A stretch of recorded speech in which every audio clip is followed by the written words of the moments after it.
Pagi, Prof. Selamat pagi. Selamat pagi. Pagi all. Selamat pagi semuanya. Selamat pagi. Selamat pagi. Already all here, Adin? Yes, Everyone is already here? Yeah. Yes. Okay. So, Dr. Retno, as the MC, can you start? Oh yeah, thank you very much, Prof. Ina. Assalamualaikum warahmatullahi wabarakatuh. Good morning, everyone.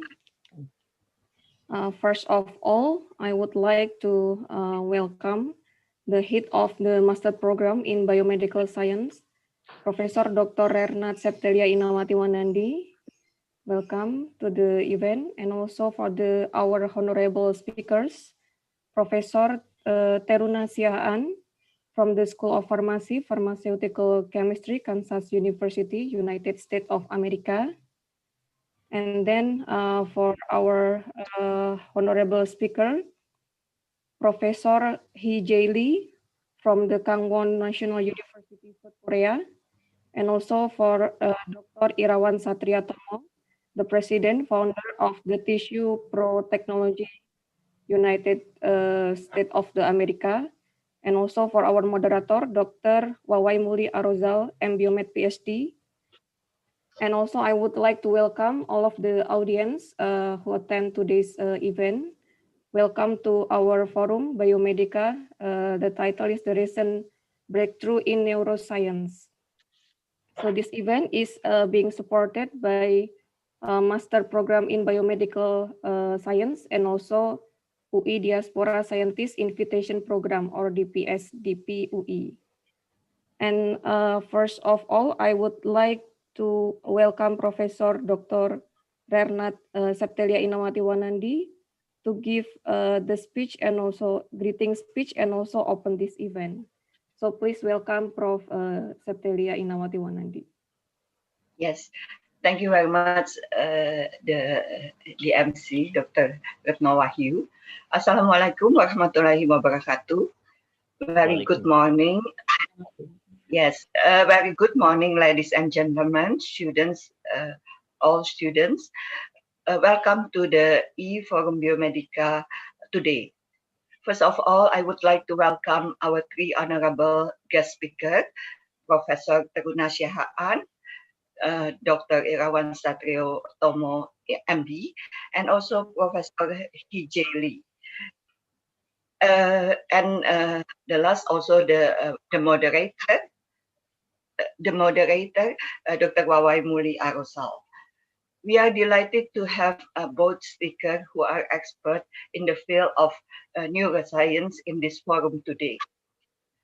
On behalf of the Master Program in Biomedical Sciences, Faculty of Medicine, Universitas Indonesia, I would like to express our sincere gratitude to all the honorable speakers for sharing us your expertise today. E-Forum Biomedica is a regular scientific seminar held by the Master. Can you hear me? Can you hear me? Yes, yes, it's really clear. Yes, I hear background noise, so sorry for that.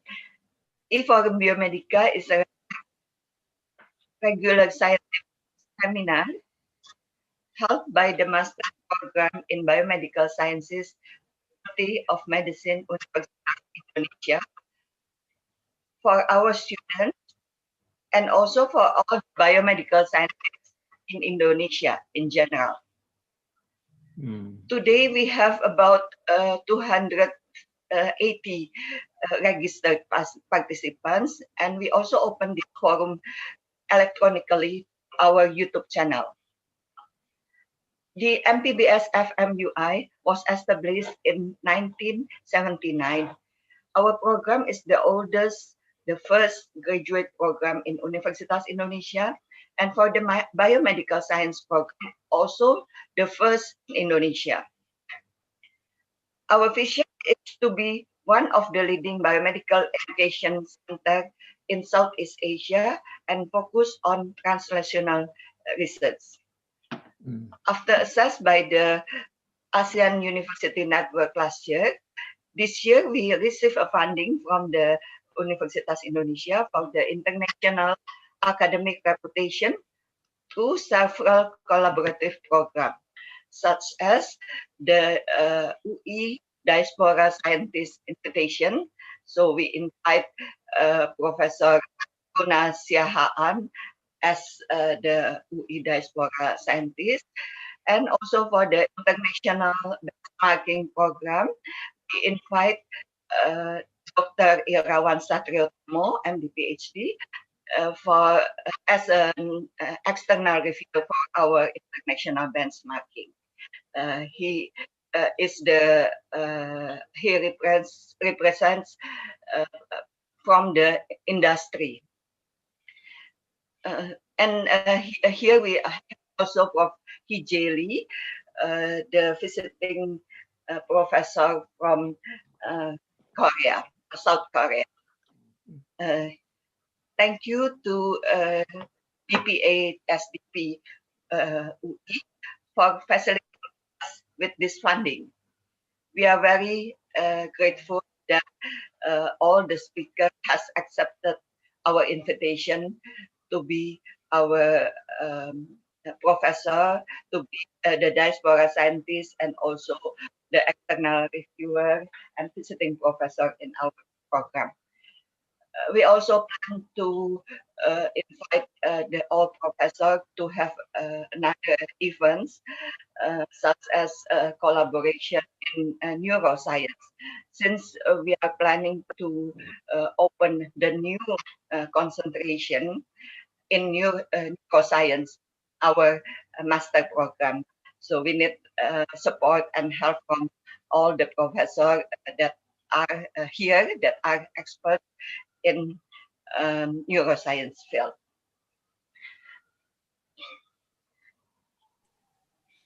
To all audience, thank you for your participation in this e-forum BIOMEDIKA.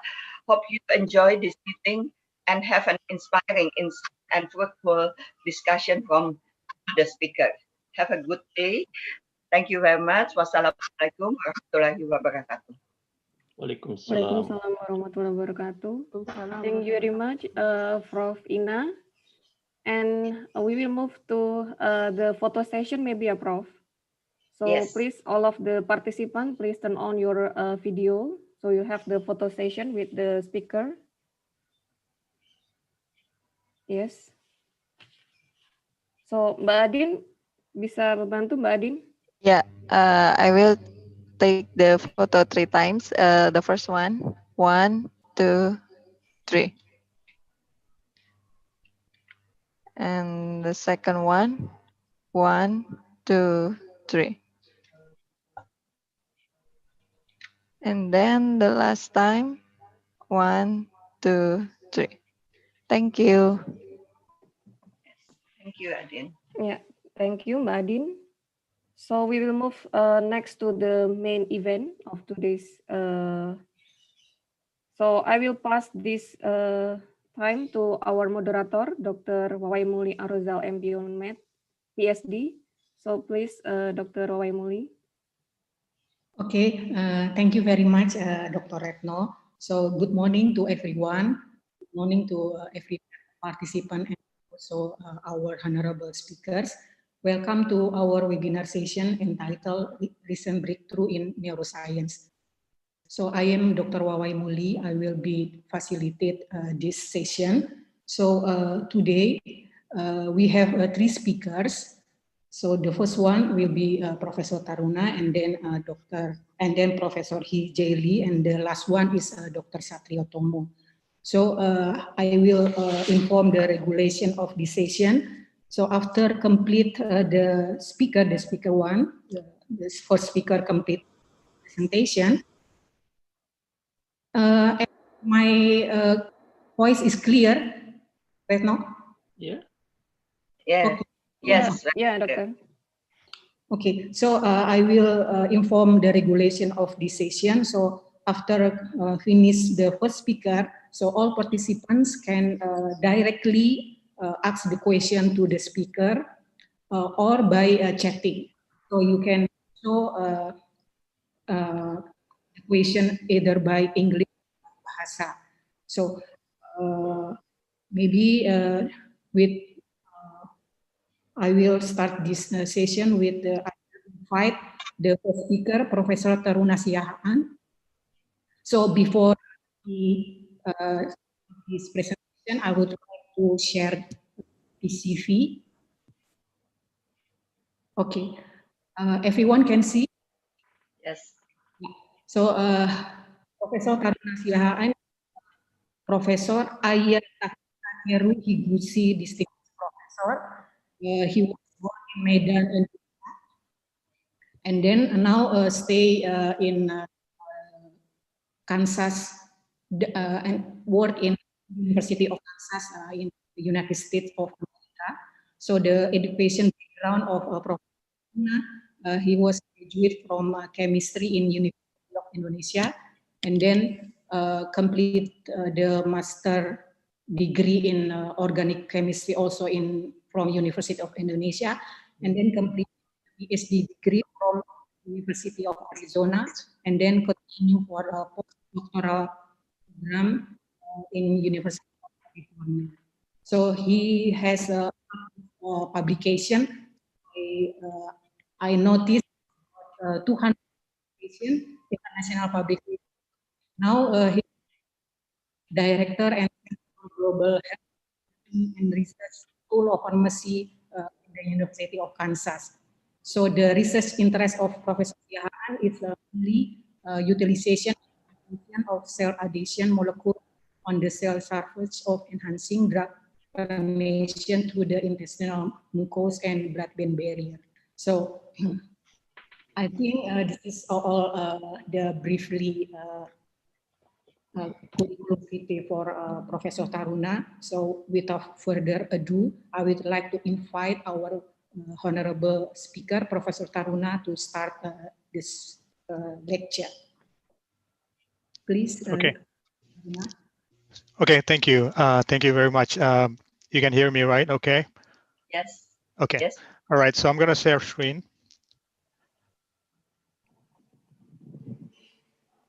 Okay. Hopefully you can see my screen, right? Okay. Thank you for the nice introduction.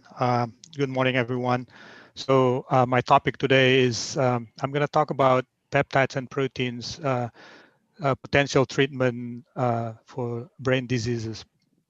So as you know, there is so many problems in treating brain diseases such Alzheimer's, multiple sclerosis, and brain tumor, including Parkinson's diseases. So part of the reason is that it's very difficult to deliver molecules to the brain. And until now, there is no cure for MS or Alzheimer or Parkinson's diseases. So most of the drug that you have is actually only suppress the symptoms, so you cannot reverse them. So nowadays in US, many efforts been done to treat brain diseases using neurotropic factors and monoclonal antibody. For example, in Alzheimer's and multiple sclerosis, people try to deliver antibodies to the brain to treat those two diseases. So as I mentioned before, one of the problem is in the difficulty to deliver this molecule to the brain. So if you think about antibody or neurotrophic factors, especially protein, it's very difficult to deliver them to the brain. Even small molecules cannot get into the brain very easily. So this is part of the problem in treating brain diseases. The reason is like you have, you have this what we call blood-brain barrier. So you can deliver the molecule to the bloodstream or to the systemic circulation, but they cannot pass the blood-brain barrier because of the protective nature of the blood-brain barrier. So one of the things that I'm going to talk about that we did in our lab is we are looking into multiple sclerosis. Multiple sclerosis is actually it's autoimmune disease that in which immune cell infiltrate the brain and start attacking the axon, and then damage these myelin sheaths. Therefore, signal cannot go across the neurons. So as the effect of this, you can have the patient becomes paralyzed, so becomes disabled. So worldwide, there are about 2.3 million people suffer from this, and we don't have cure. Most of the drug that we have, they mostly halt the disease progression. They cannot reverse them, and usually they're difficult to diagnose. Now, cost per patient is quite expensive. It's about $60,000 per patient. So we have a lot of drug for MS, but most of this drug only suppress the symptom. They cannot reverse. For example, you cannot really remyelinate the brain, so only neurotrophic factor probably can do that now. So people cannot reverse the disease. Maybe you can halt them. There's a drug called Cybri. Cybri is an antibody. It's antibody that inhibit cell adhesion. So when immune cell try to infiltrate the blood-brain barrier, they adhere to cell adhesion molecule called VCAM. So the Cybri, what it does is bind to one of these proteins. So they inhibit infiltration of immune cell into the brain. So Cybri works actually in the bloodstream. So one way to reverse this is by regeneration or remyelination. So therefore, people are interested in delivering molecules that can do that. So companies in US develop many antibody. This antibody actually can remyelinate the axon, but during the clinical trial, most of this antibody not successful to pass the clinical trial. So they fail in the clinic.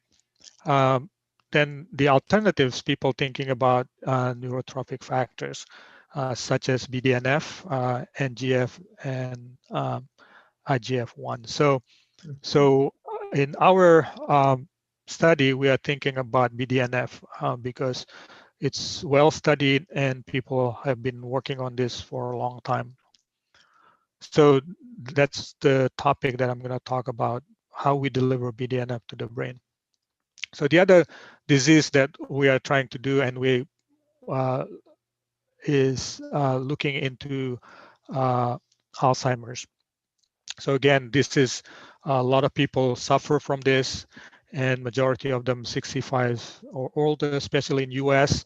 The lifespan is getting longer and longer, so many people get diagnosed with Alzheimer's. So many efforts in US to try to treat this disease. So basically, what happens is you can see the brain kind of like deterioration of the brain and Alzheimer's. One of the hypotheses is that the Alzheimer's brain, there are two hypotheses. One is the tau tangles and the amyloid plaques hypothesis. So as you can see, people with Alzheimer's, you can see the plaque and the tangles. So there are efforts in this area. People deliver antibody to beta amyloid. And as you can see the next, there are many efforts that fail. Current treatments for this basically managing the symptoms using acetylcholinesterase inhibitor and also an NMDA receptor regulators.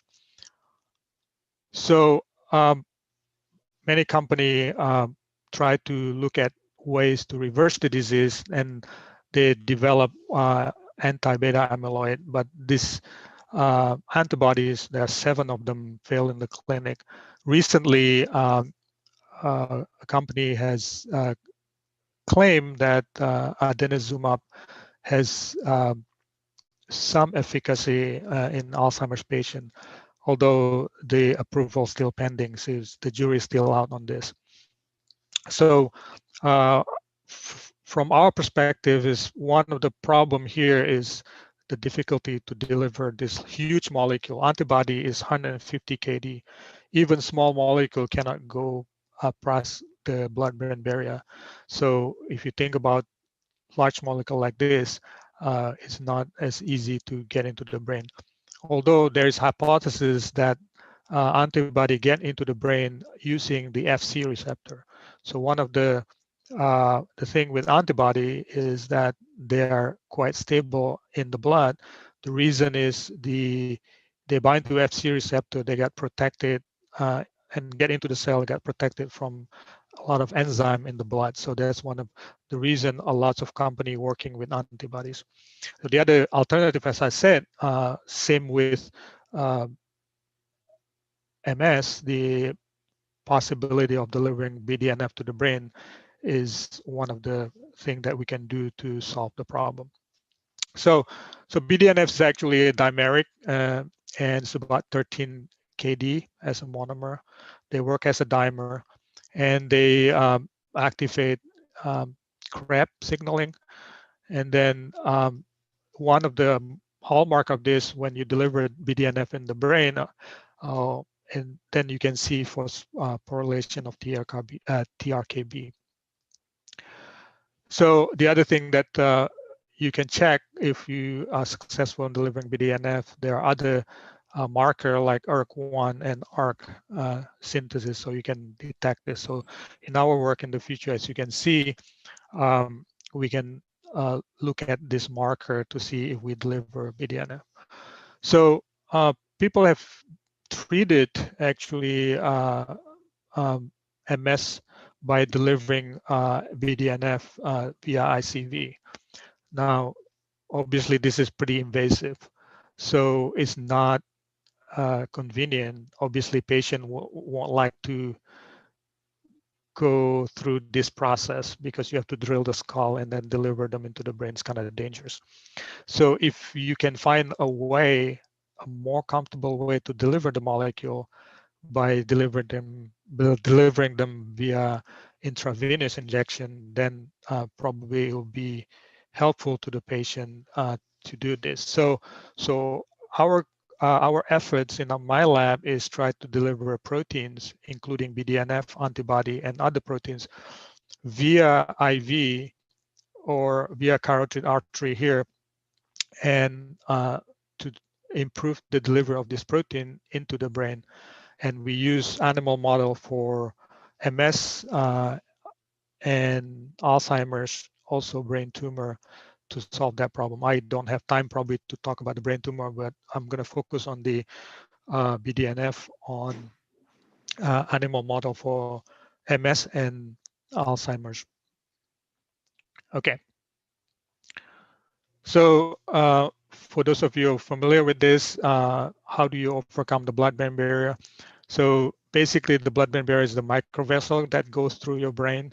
And if you can see this, there's a endothelial cell forming this microvessel, and then you can see the junction. So our focus, our work is focused on this junction, basically. How can we let molecules percolate through this junction, penetrate through junction without opening the junction in a big way? So if you look at the cross section, most molecules can pass through the junction through transcellular pathway by partition through the membrane. But big molecules like protein or peptides even cannot go through transcellular very easily. Now, we can go through this paracellular through the crack here, but even then it's very tight.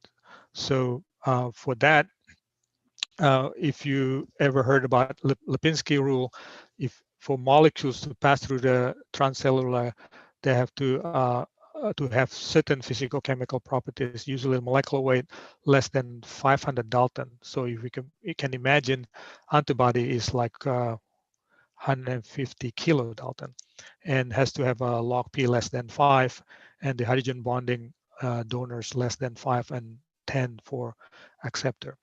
Now, molecules, like I said, antibody has been proposed to go through the transcellular by receptor mediated by FC receptor. So that's one of the proposal. The other thing is that the blood-brain barrier has this efflux pump, so it can pump the drug that tried to penetrate the membrane back to the blood. So that's the reason a lot of anti-cancer drug, a small molecule, cannot get into the brain because it is a substrate for the efflux pump. So it's quite difficult to deliver this molecule. So how do we increase the porosity of the paracellular pathway, which is the junction between endothelial cell? So that's the idea. So normally molecules that bigger than 11 angstrom cannot pass through this junction because there's this what we call a tight junction. So what we are trying to do is how can we open this junction selectively or reversibly so we can let molecule pass through this junction. So in this case, they cannot pass through the junction. One way to do this is we are developing a molecule that can inhibit this zipper. We call it zipper. This is a zipper or Velcro. So we develop peptide that can bind to this molecule so they can open the junction temporarily so the molecule can penetrate through the junction and get it into the brain. So that's our idea. So to make a long story short, we found two peptides that we do this job. We call it HAV6 and ADTC5. This is a linear and cyclic peptide. It comes from this protein, the junction protein that you see that I show you as a zipper molecules. So there's two peptides that we can that we discovered to do this. So this is an in vitro assay that we use. We make a model of a monolayer of a barrier. In this case, we have MDCK. When we add the peptide and the electrical resistance drop, and then when we wash and replace the media, they can go back up. And then as a positive control, we use EDTA. EDTA is a calcium chelator because the junction protein is calcium binding protein. And then they drop the resistance because ion can pass through the junction because it's open the junction. And then when we wash again and replace the medium, they reseal. So that's a reversible process. So this is what we hope because we don't want to open the junction too long. It has to be reversible. So to test the idea, we also tried to deliver mannitol. Mannitol is a paracellular marker. They pass through the junction. So this is a control mannitol alone. But if you put our peptide here, you can see 8 times enhancement. If you modify the peptide, just one residue, you can increase the activity of the peptide to modulate the junction about 17 times. So how about in vivo? Can you prove this in vivo? So we've done this many times. We use MRI. So we use MRI enhancing agent, GDTPA. If we incubate, we inject the animals with a mixture compared to just GDTPA alone.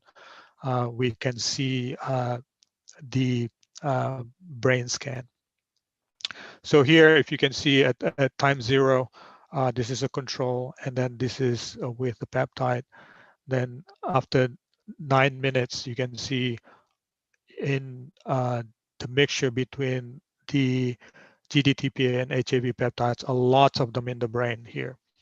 So we can quantitate this, and then we can see here the quantitation. After 3 minutes, you can see GDTPA a lot in the brain. And then it will be cleared. And then if we inject GDTPA again, and it will go up. So the opening up to about 45 minutes. Now, we know this because what happens is we did the experiment, we inject the peptide, we open the blood-brain barrier, and then we wait 1 hour and we inject GDTPA. No GDTPA can get in. It means the process is reversible. About 45 minutes, they open the blood-brain barrier. So, so here we said, okay, we can deliver MRI enhancing agent. How about protein? So in this case, we are interested in delivering BDNF. For proteins, actually, we use ADTC5 peptide, another peptide. Remember, I told you we have 2 peptides. So, so first we deliver, we have a marker BDNF. This is just BDNF, and then we deliver BDNF alone to the via IV. As you can see very much BDNF in the brain. This is using Western blot. Okay, so and then if we increase the dose and then deliver them together with ADTC5, we can see BDNF that we deliver in the brain. Now, if we increase the dose of BDNF to be higher, then we can see quite a bit of BDNF in the brain. So we got quite happy about this. And actually, with other proteins, we've been able to label the protein with NIR dye, I'm sorry, and then we deliver them with and without BDNF, and I'm sorry, without ADTC5. So with ADTC5, we can see decoration or this deposition of the protein in the brain. And without ADTC5, we see very little in the brain. So the other marker for function of BDNF when we deliver them in the brain is phosphorylation of TRKB. So as you can see here, the first 3 we deliver BDNF alone. We don't see any TRKB in the brain, phosphorylation of TRKB in the brain. And then we deliver a low dose and we can see some TRKB. When we increase the dose, we can see a really pronounced TRKB phosphorylation in the brain. So we are quite happy about this. Then we say, well, what would happen if we deliver BDNF alone and then with ADTC5? Can we treat the disease? So our model now is multiple sclerosis model. We call it EAE. This is an accepted model for MS, try to evaluate drugs. So what usually we stimulate the disease using what we call it PLP. This is myelin sheath. And usually when we stimulate with PLP, you get this relapse and remission model. It means the animal will exacerbate and then it will remit and then relapse.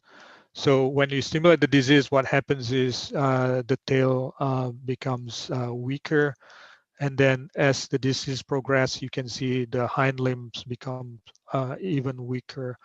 And then finally, when you have score of 5, all 4 limbs paralyzed and the tail is also weak. So what we say, okay, what would happen if we stimulate the disease at day 0, and then at day 9 they goes up, and at day 13 they are high, the peak of the disease. Now usually you got remission at day 21 to day about 40 or 45, and then a relapse again. So our goal is when they remit, we treat them with BDNF alone and BDNF with our blood-brain barrier modulator. So we treat them every 4 days, a total of 8 times, okay, to see the effect of our modulator to deliver the BDNF. So we have 3 arms. One is actually 4 arms.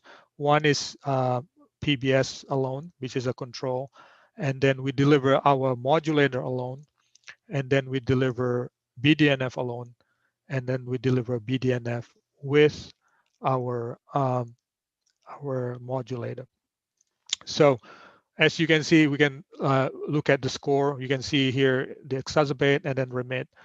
And The first one is the vehicle. You can see they relapse back, and then this is we integrate area under the curves just so we can quantitate the disease score. And then we, when we deliver our modulator alone, and the disease is still the same, it relapse. And then when we deliver BDNF alone, it still relapse. The reason BDNF alone, as you can see before, even though you inject them IV, they cannot get into the brain. But when we delivered BDNF with ADTC5, you can see they don't relapse. After remission, they keep going down, the score keep going down. So this is quite um, um, quite good, and we're quite happy about this to see the effect of delivering BDNF via IV. So we have a way of doing a lot gentler way to deliver a drug to the brain. So then the question is, does at the end of the day, the BDNF induce remyelination in the axon? So here, the first part here is a vehicle. So what we are seeing here is we are quantitating the damage, which is the white spot here. So the damage is the demyelination quite high. And then if we deliver BDNF alone, it's still quite high. But the animals that treated with BDNF and ADTC5, they quite a good remyelination in the brain. So then the question is, normally remyelination is generated by oligodendrocyte precursor cells. So normally people look at the NG2 receptor.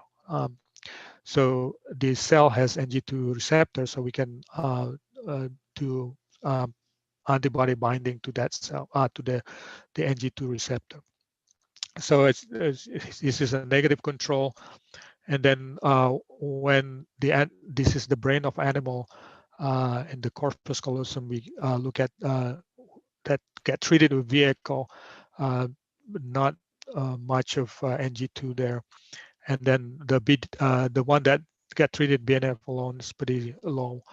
We were surprised that to see that the one that treated with BDNF and ADTC5, we can see lots of brown spots of NG2. So we quantitate the pixel, quite significant increase in the NG2. So the next we try to do in situ hybridization to look at the AGR1, ARC, and NO synthase, because this is a marker for neuroregeneration. So this is kind of interesting. There's a new probe that people use. They have this ZZ probe, so they have less, they're more sensitive and less false positive. So when we look at the three different arm vehicle, BDNF alone and ADTC5, we look at the mRNA of EGR1, ARC, and including NOS. So when we treat just the vehicle treatment, we see a low, like a standard EGR1, and then the BDNF alone is almost the same. But the brain that get treated with BDNF and ADTC5, we can see a high amount of AGR1. The same thing with ARC, the control and then BDNF alone about the same, and then quite significant increase in the ARC1. The other thing we tried to look at the NOS, and then there's no difference in that. So with this, we're quite satisfied with the data that we have to see that that BDNF can be delivered, and then they have function in the animal model. Next, we said, well, we want to do the same thing, but we gonna use APPPS1 Alzheimer's disease model. So this is we let the animal becomes to get Alzheimer's after 6 months, and then at the end we treat them with BDNF. So 6 month age of APPPS1 animal, and then we have 3 arms, and then we inject them every 4 days, 8 injections. Similar treatment as the MS, BDNF with ADT, and BDNF alone and vehicle. So then what we did is we are looking at the cognitive improvement of the animal using Y-maze and the novel object recognition. At the same time, we look at the NG2 cell in the brain, and then again, the neuroregeneration marker. So for those of you who's not familiar with the Y-maze test, so there's a Y-maze like this, like a Y. So what you do is you close the first arm, you get the animal to get familiarize themselves with the two arm.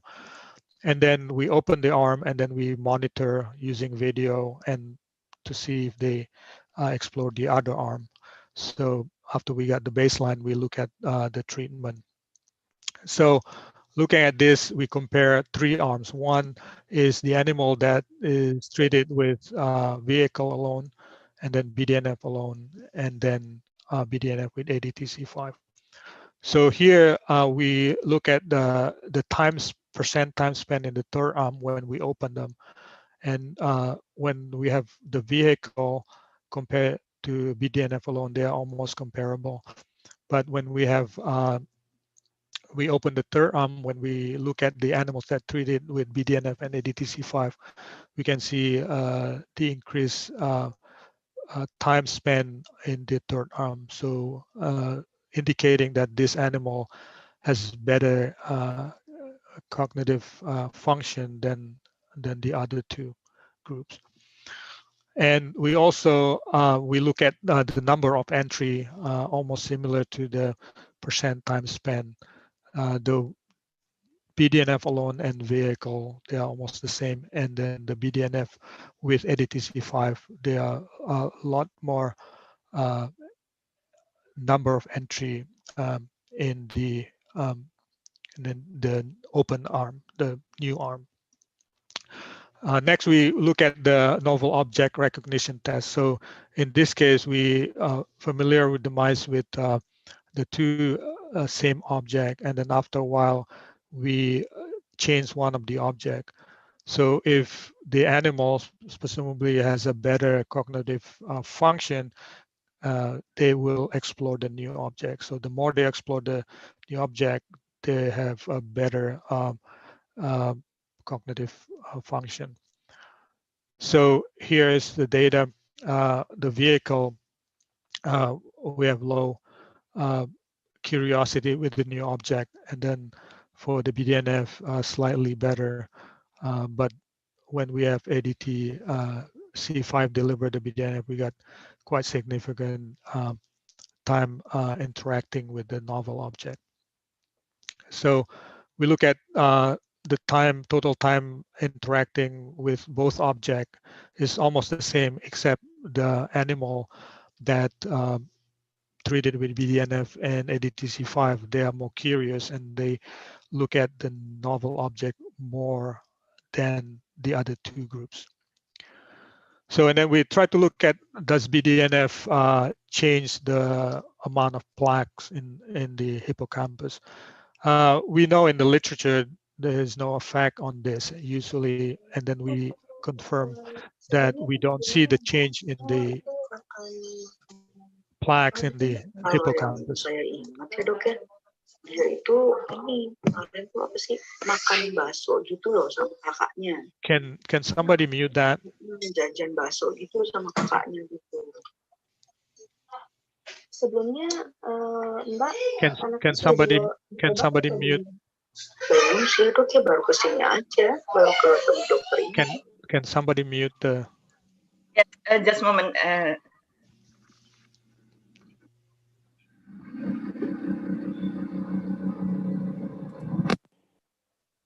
Okay, thank you. It's kind of distracting, so.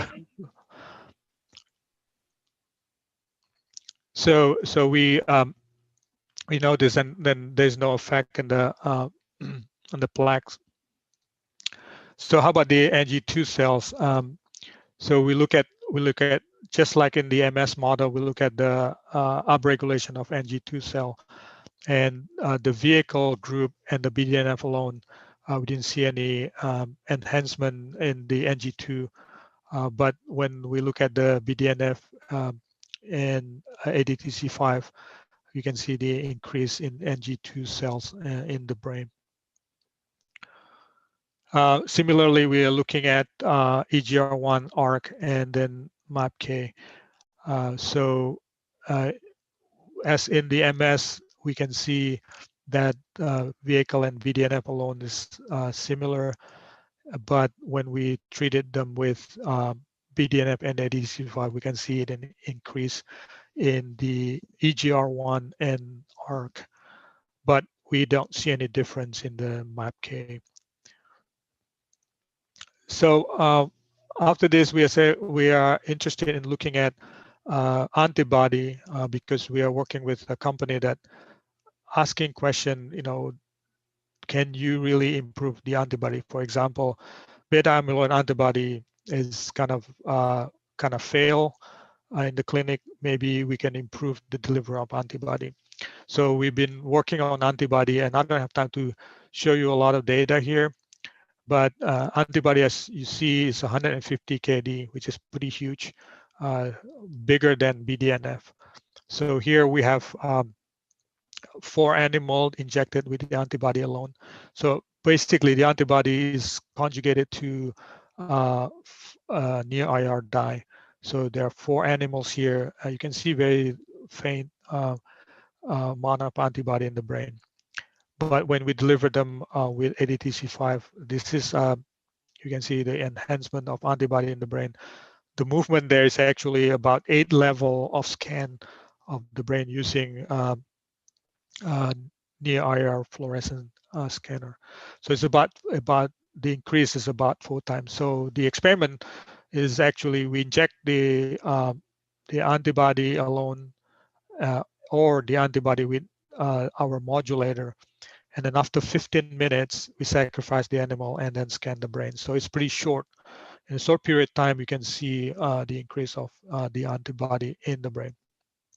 So the last part, maybe about 5 minutes, looking at question, how do this peptide works? How do they modulate the interaction? So we would like to know the mechanisms.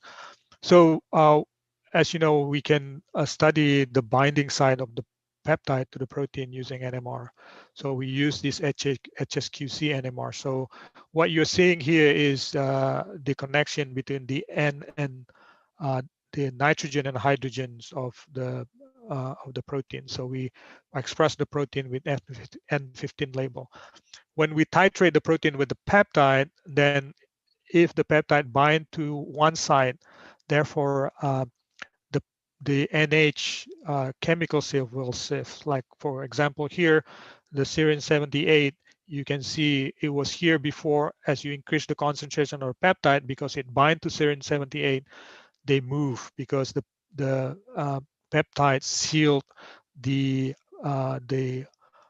nuclei from magnetic field, so they shift to the right here. So that way we can combine the SIFT and molecular modeling, so we can determine where the peptide bind.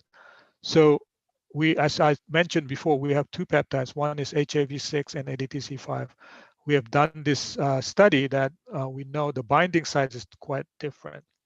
So then from then we know that the binding site of ADT peptide here and the binding site of HAV is here. So we look at the model of cadherin. So this is X-ray structure. So actually it's interesting. Cadherin bind, this is the membrane 1, this is membrane 2, has 5 domain. So there is a cis binding between 2 cadherins, so using EC1 and EC2. Now the trans domain bind to EC1 and EC1. And the EC1 and EC1 has what they call it swapping domain. So they latch to each other using tryptophan residue here. So looking at that and looking at our peptide binding sites, is actually our HAV peptide bind to this region, so dissociate the cis interaction. So as a result, our zipper molecule looks like this. From here becomes like this. That's the reason probably it's opened the junction, not completely, but increased the porosity. Now, the interesting thing is the ADTC5 bind to this domain swapping. So there's no domain swapping. So what happens is it break this bond here to form, to open the junction. So that's the reason probably ADT is a lot stronger in opening the junction than the HAV. So actually this process is reversible. And for small molecule, basically, like I told you before, for HAV peptide, it can open the junction for small molecule, but after 45 minutes, they close. Now, for ADTC5, it will open about 2 hours, but close again. Now, if you increase the size of the molecule, the opening is for that large pore is shorter. So we have a hypothesis that our modulators open large pores, and then they soon collapse to a medium-sized pore, and then the medium-sized pore collapse to a smaller pore. That's the reason for smaller molecule, they can penetrate longer into the brain than the larger molecule, which is kind of good because we don't want large molecule get into the brain easily. So as you can see, we've shown that we can deliver BDNF. Actually, we deliver other things also, but for the sake of this talk, we have shown you we can treat, reverse at least the disease symptoms or remyelination of the brain in MS model, and we can look at neurodegeneration in Alzheimer's model. So we actually have data to show that we can deliver small to a large protein up to antibody, but we cannot deliver molecules larger than 250 kD. So there's a limit size there. So we've shown that ADT is better than HAV peptides. And then currently we are optimizing this so we can efficiently deliver antibody to the brain. So I have a lot of students working on this. We're supported by NIH, and I'll be happy to answer any questions. Thank you. Okay, thank you very much, Professor Taruna, for the nice presentation. So we are very happy. I mean, very interesting presentation related to attach the BDNF to the ADTC5 to improve the pass the kinetic of BDNF to the barrier. So there are a lot of questions from the audience. So the first one, maybe I will select a type of question. The first one coming from Nul from University of Brawijaya. So he asked, based on your experience, which one has more potential to develop? Some active compound with some target, or one molecule for certain target, as we know for degenerative disease is multifactor causes. Okay, yeah. So I guess I like to deliver molecules that I know the mechanism, and so I don't have any problem if people deliver a mixture or different molecules or 2 or 3 different molecules at a time. But the question is, do you know the mechanism? Each one of them probably is important also, because as you know, drugs usually has, even though they have benefit, but sometimes they have toxicity. So we have to kind of balance the two, right? So it's important to know how the molecule works first. When we are in industry, now for cancer, usually we do screening, but at the end of the day, sometimes we like to know the mechanism so we can handle it just if we see some toxicity, and then we can modify them maybe to avoid them. So I have no objection in having mixture, but it's better if you know the function. Yeah, one molecule is better, yeah, Professor Taruna. Yeah. Yeah. Okay. The next question comes also from Norma. So he asks about the herbal medicine that we call jamu. So you know that in Indonesia we develop many kind of jamu. So jamu maybe has a potential as a cure for the neuroscience field, especially in dementia. What your opinion about that? Yeah, so people are studying curcumin, for example, right? Curcumin is from kunyit. Is that kunyit, right? Yes, yes, yes. Yeah. So one of the problem with actually there's a clinical trial people done in Italy with curcumin, but for Alzheimer's, but the clinical result is negative. But it doesn't mean it doesn't work. It could be. I know if you know curcumin is a pretty hydrophobic molecules, right? So it could have a solubility problem. Yes. Right. So you have to kind of like deal with the solubility. Yes. And then the other thing is we don't know.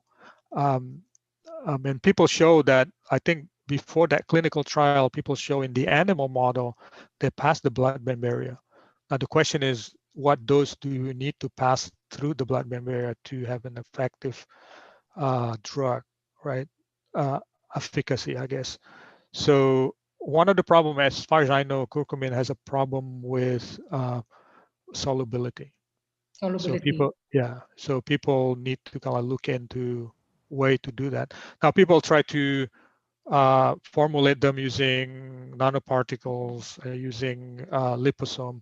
Now, if you imagine nanoparticles, is very hard for them to pass the blood-brain barrier. Even small molecules, difficult.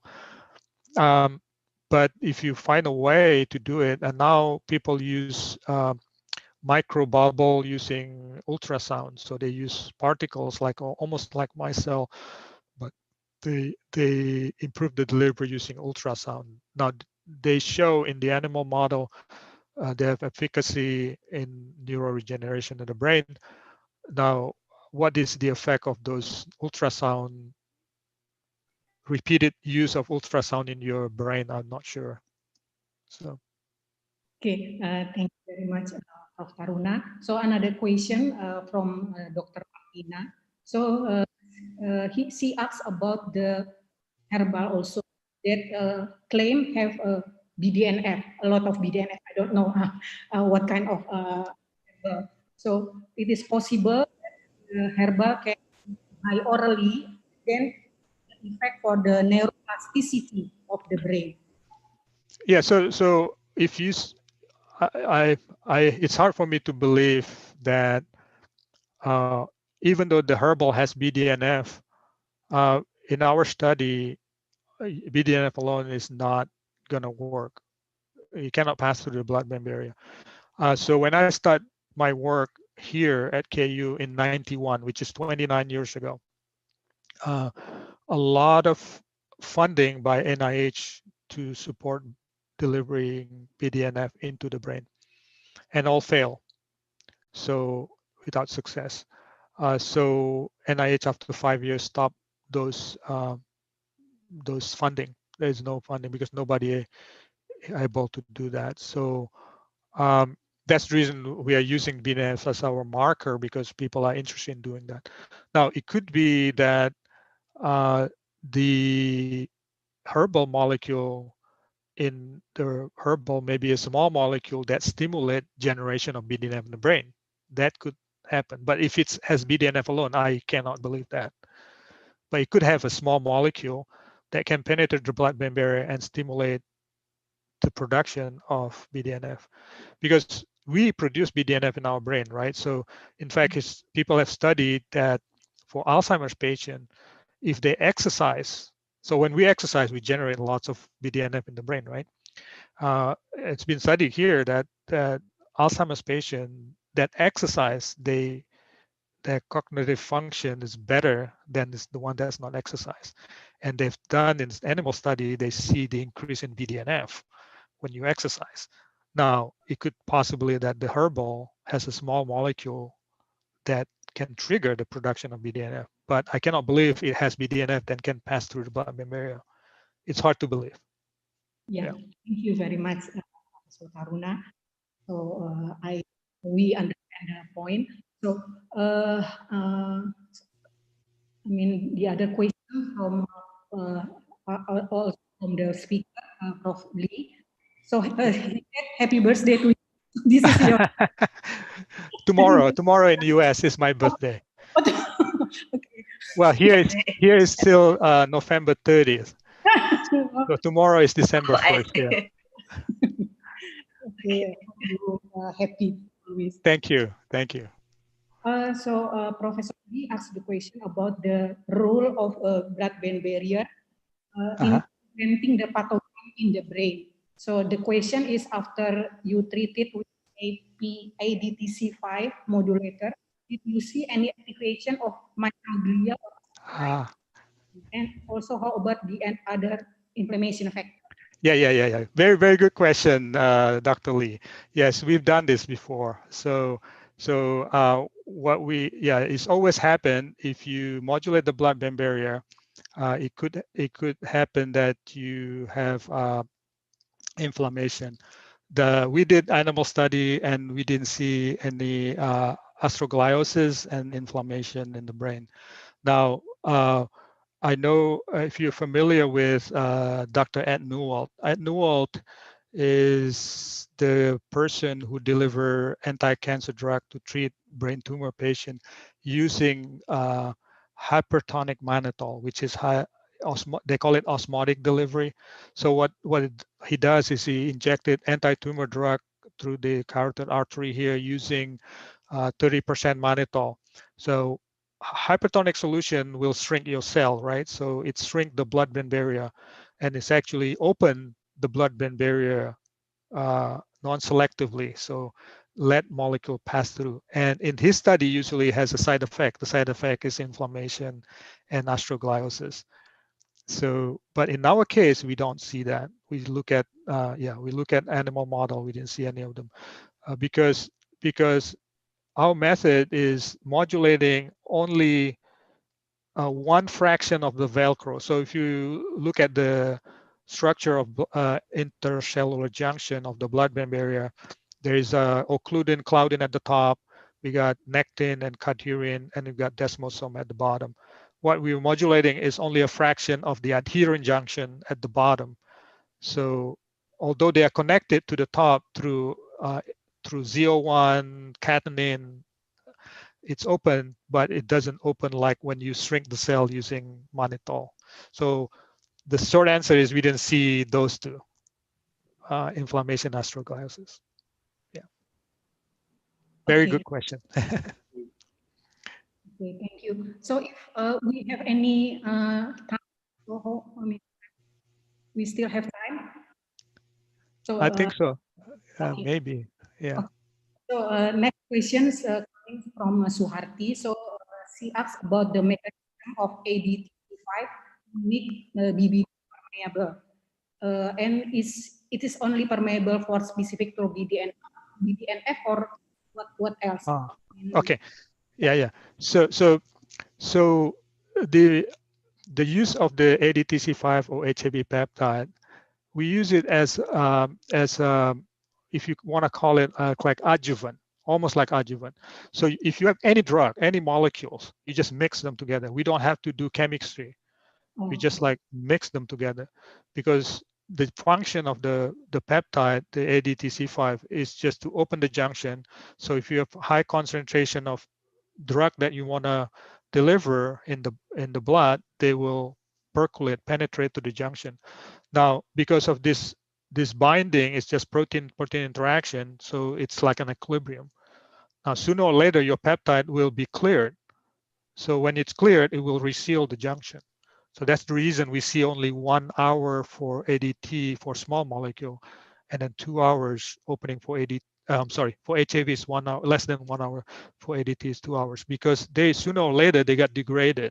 We don't want them to open forever because it's kind of dangerous. Yeah, just like Dr. Lee question, you can generate inflammation in the brain because other protein might get into the brain. So we don't want that. We want just so that's the criticism.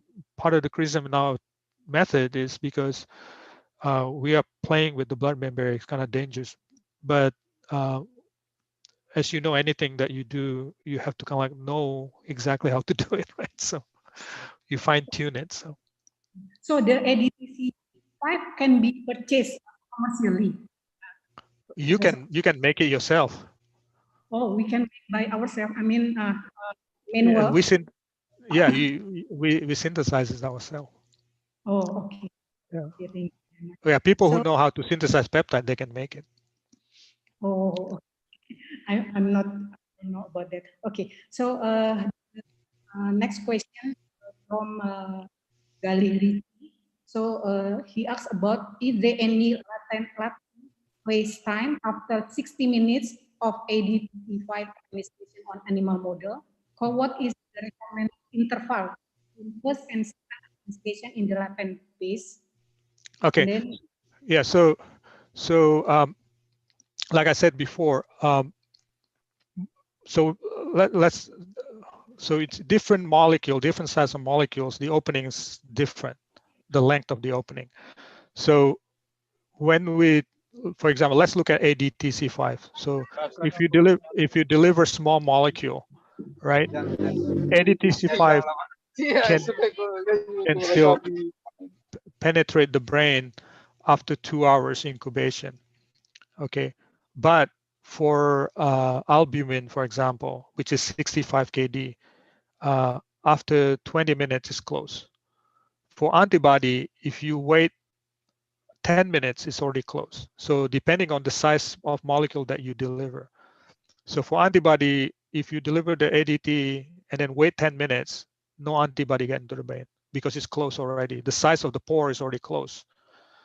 Now for small molecules still penetrating, that's why the last mechanism that I show you, that they are kinetics of collapsing of the pore.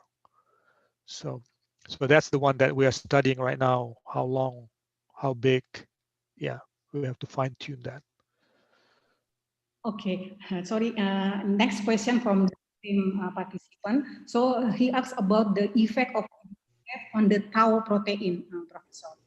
Okay, so right now I don't think that we don't know if have any effect on the tau protein, but right now, I mean, most drug that's designed for Alzheimer's, I think the one that's very advanced is the antibody for beta amyloid. Now the tau protein, I think inside the cell, so it's a lot more difficult to deal with protein right now.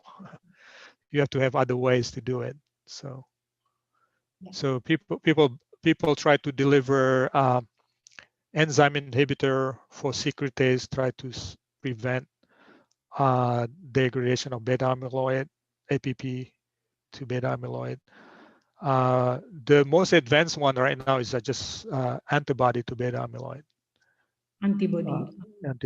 Yeah. So we are working on that right now with a company, try to see if we can improve the delivery. So, to So kind of now like end. Clinical trial setting, Professor? The No, antibody. the antibody, yes. The antibody, there are 7 antibody already fail. Oh, okay. There is one that said after looking at the data, they see some good efficacy, and but FDA is still kind of like pending approval because they didn't see too much of efficacy. Oh, I see. Yeah. So it's promising, yeah. Still promising, yeah, but remember it's very expensive. Okay. Yeah, the problem. Okay. Next question from I will select only the different question. So from Amalina, he asks about the aside from microtubules that you mentioned earlier, what about the exosomes, peptide masking or modification, the size molecules such as nanoparticle? Is it possible to deliver the drugs to the BBB? Yeah. So like I said before, people look at exosome. There's a person in Australia, I think, focus on exosome. So exosome is probably promising because they might get into this endothelial cell and then exit on the other side into the brain.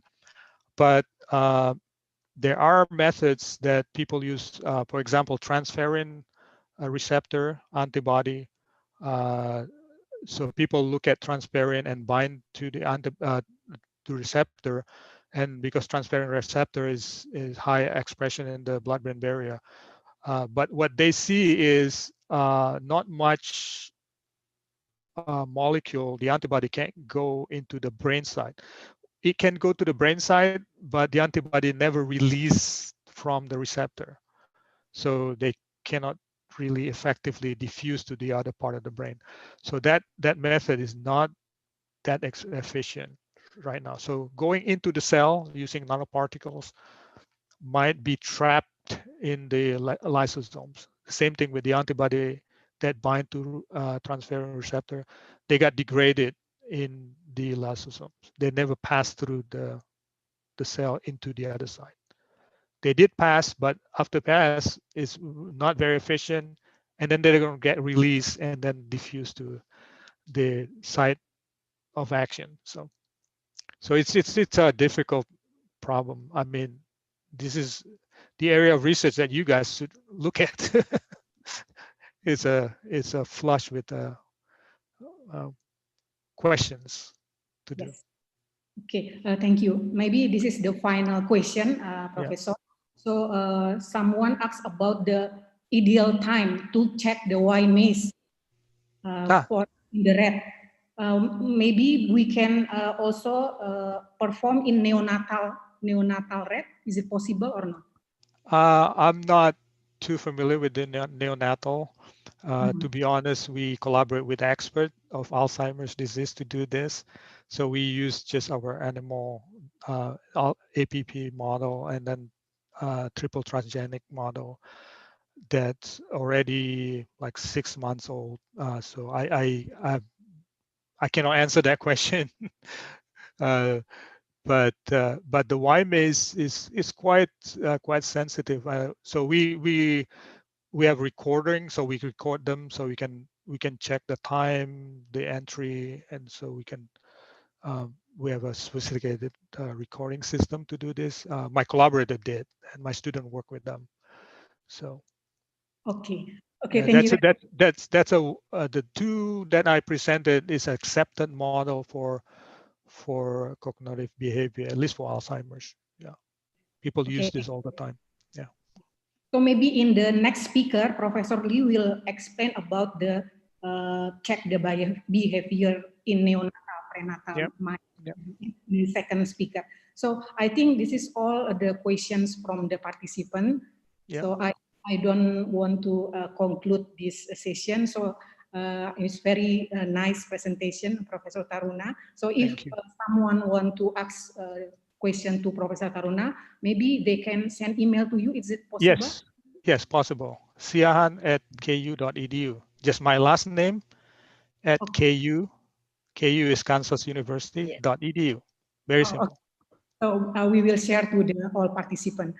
So again, finally, thank you very much for your nice presentation. Thank you. I hope you enjoy this meeting. I will stay as as long as I'm not sleeping. Because of this night time. Yeah. Okay. So now we move to, thank you very much. We move to second speaker, Professor Hee J. Lee. So before start the presentation, I would like to share his PPT, his CV, sorry.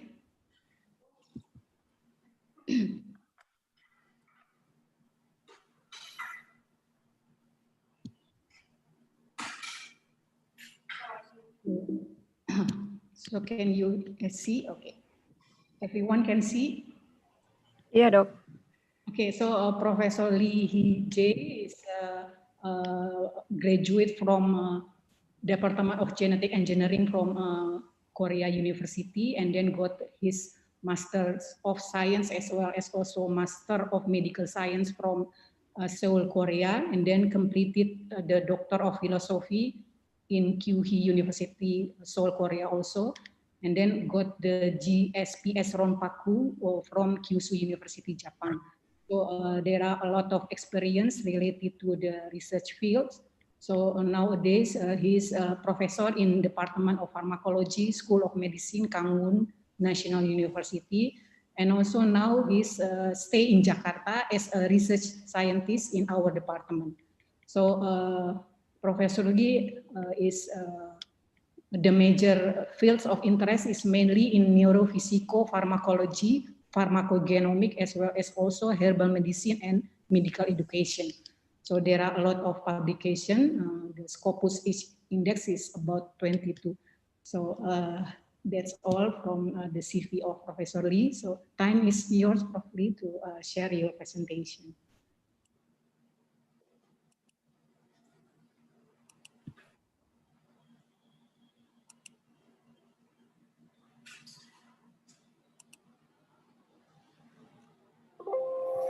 Okay, thank you very much, Dr. Wawamuni, for nice introductions. And it's my honor to have a presentation in eForum BIOMEDIKA about my work.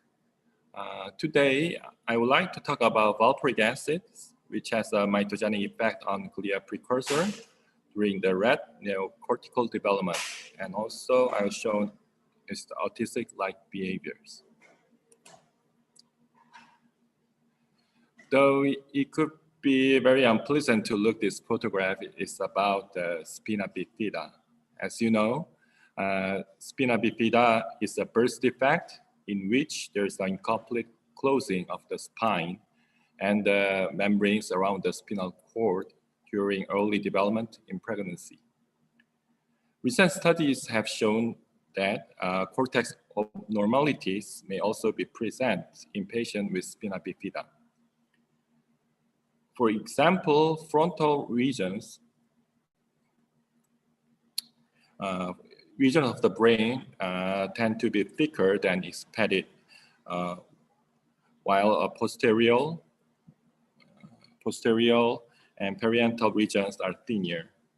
And thinner sections of the brains are also associated with increased cortical folding. Here you can see hot and cold colors. And hot colors indicate cortical thickness and is greater in the spina bifida group relative to the control group. And on the other hand, cold colors indicate cortical thickness is reduced in the spina bifida group relative to the control group. And still, we are not sure about the etiology of the spina bifida. It's believed to be due to a combination of genetic and environmental factors. For example, not having enough folate in the diet before and during pregnancy also plays a significant role. Other risk factors include certain anti-seizure medications, obesity, and poorly controlled diabetes. Especially valproic acid is well known an anti-epileptic drug which has spina bifida adverse effect. And valproic acid is an old generation anti-epileptic drug, but today is widely prescribed drug for bipolar disorder and migraine. And as I told you about spina bifida in the first slide, most importantly, BPA is associated with congenital malformations and development delays of infants who are prenatally exposed. This reproductive toxicity is a major issue to prescribe valproic acid to women of childbearing age, even though valproic acid is highly effective medications. Therefore, understanding the mechanism of teratogenic actions is very valuable to prevent the valproic acid adverse effects. The action of the valproic acid appears to be mediated by prolonged recovery of voltage-activated sodium channels from inactivations. Also, valproic acid produces a small reduction of T-type calcium cations and stimulate GABA synthesis and inhibit GABA degradations. Also, valproic acid shows HDAC inhibitory properties induce hyperacetylation of histone proteins, and it causes chromatin to unwind, such that transcriptional factors and RNA polymerase modulate the transcription of DNA. In 1997, valproic acid emerged as an anti-cancer agent because valproic acid inhibits proliferation and induces differentiations of neuroblastoma in vivo. Further studies have demonstrated that the anti-cancer effects of valproic acid are mediated through inhibition of class 1 HDAC. Therefore, recently, valproic acid is used as adjuvant reagent in chemotherapy, especially brain tumor. Furthermore, HDAC inhibition is suggested as a mechanism of teratogenic actions of valproic acid because it shows antimitogenic effects and induce cell death. Well, then can we say valproic acid is an antimitogenic reagent for its mechanism of HDAC inhibition? The answer may be no, because previously it is found that prenatal exposure to valproic acid stimulates proliferations of neural precursor cell in rat 4 brain. We injected 300 milligram per kilogram valproic acid twice a day subcutaneously to pregnant embryonic day 16.5 rats. Here in ventricular zone, and brown circle is the BRDU positive cells. And BRDU labeling index is increased in valproic acid group, which means valproic acid promotes S-phase entry in the frontal cortex. In cerebellar cortical neural precursor cultures, DNA synthesis is increased at 1 millimole concentration, but reduced at 3 millimole concentrations. Therefore, we conclude that VPA has a dose-dependent biphasic effect. These results are very interesting because previously people thought valproic acid inhibits cell proliferations, yet we have the opposite results. These data are focused on neuronal cells. So our next question is, how about glial cells? Why do we focus on glial cells? First, because glia are the most numerous cells in a human brain, outnumbering neurons by tenfolds. Well, neuronal cells is the majority in the rat brain, but within the cortex, glial cells are twofold more than the neuronal cells. Therefore, if we study rat frontal cortex, most numerous cells will be glial cells, not neurons. And as you know, the astrocytes is the major cells in glial cells.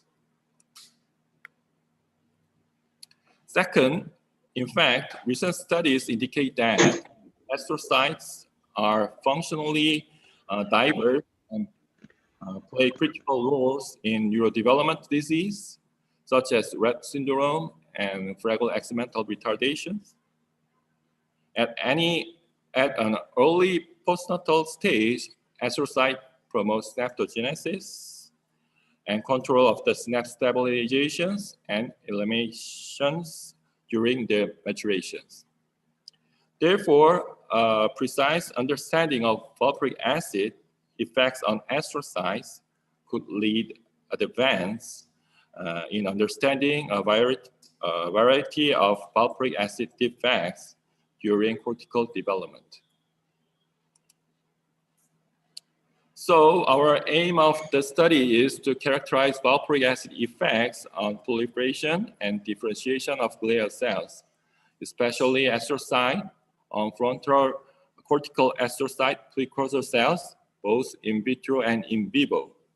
I'm going to break my talk into 3 parts about valproic acid effects on glia, especially astrocyte in vitro and in vivo.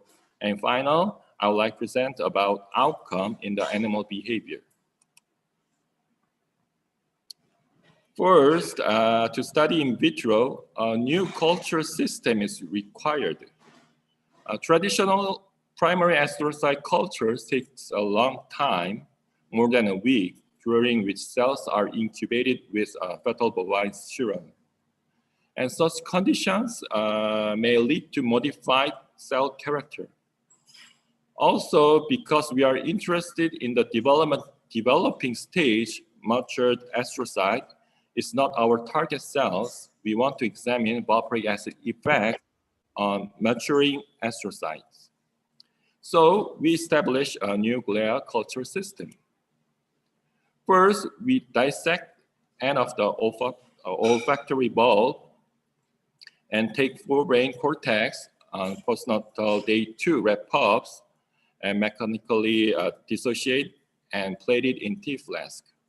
And we incubate it for only 3 days. There, the flask was shaken overnight and the cells were replated in N2 media with BSA, which is a non-serum media.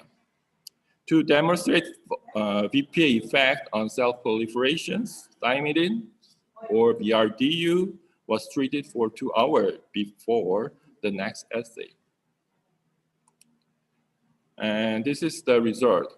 First, we characterize the cells of new culture model. We're using nestins and vimentin antigens for neuroprogenitor marker and GFAP for astrocyte marker and TUJ1 for neuronal marker. And 24-hour replating, more than 99% of cells express vimentin and 96% of cells express nestin and 90% of cells express GFAP. Normally, more than 99% of cells were marked with GFAP in traditional astrocyte culture. And also only about 2% of cells are neuronal cells. That means these cells are non-neuronal cells. And it could be glia precursor cells, which are matured cells. Next, we want to know whether valproic acids could alter the cell fate or not. Only GFAP positive cells were significantly increased after valproic acid treatment. That means 24-hour treatment of valproic acid has not that much of change in cell fate. And using the new glial culture model, we perform thymidine incorporation test to confirm whether valproic acid can stimulate DNA synthesis or not. The results shown in dose-dependent thymidine incorporation data. After 24 cultures, thymidine was treated just 2 hours before doing assay. And valproic acid shows a dose-dependent biphasic effect in glia precursor cells. Especially clinically effective valproic acid serum concentrations has a maximum effect. And high dose 2.0 millimole of VPA group has similar results like control. That means 2.0 millimole VPA has a toxic effect or modulates extra signaling molecules. According to these results, we decide 0.6 millimole and 2.0 millimole concentrations for further studies. Previously, we indicated that DNA synthesis was stimulated by valproic acid. Next, we treated BRDU to clear the valproic acid effect on cell cycle. Same as thymidine incorporation test, BRDU labeling index is significantly increased in 0.6 millimole valproic acid group. and there was no difference in 2.0 millimole valproic acid group. That means valproic acid stimulates S-phase entry. Previous studies have reported that valproic acid interrupts cell cycle progression and results in cell cycle arrest. Even though valproic acid stimulates DNA synthesis and S-phase entry in our culture system, cell could be arrested in S-phase. Therefore, we count the cell number of cortical glial cells at 24 hours and 48 hours consecutively. You can see here that cell number are increased both after 24 and 48 hours. That means that the cells are consecutively proliferated at least 48 hours, and especially 0.6 millimole VPA conditions. Also, we couldn't find any difference in number of caspase 3 positive cell even in 2.0 millimole valproic acid group, which has no increase of DNA synthesis and S-phase entry. And this means 2.0 millimole VPA may not a toxic concentrations for glial precursor cells. So summarize in vitro study result, we established new in vitro culture system to characterize valproic acid effects on frontal cortex gliogenesis. And VPA may increase expressions of astrocyte marker, GFAP, and maintains expression of precursor markers, nestin and biomedins. Also, VPA stimulates DNA synthesis, S-phase entry, and cell number of cortical glial precursor in culture. However, effects are biphasic with no effect at higher doses. Therefore, now we can say valproic acid may stimulate proliferations on glial cells, glial precursor cells. But the next step is, but how about in vivo? We demonstrate whether valproic acid increases glial proliferation, especially astrocyte, also in vivo. We also established a new animal model because astrocytogenesis is peaked at postnatal day 2 in rodent. We inject 5 doses of valproic acid during P2 to P4. And thymidine or BRDU is treated for 2 hours before perfusions.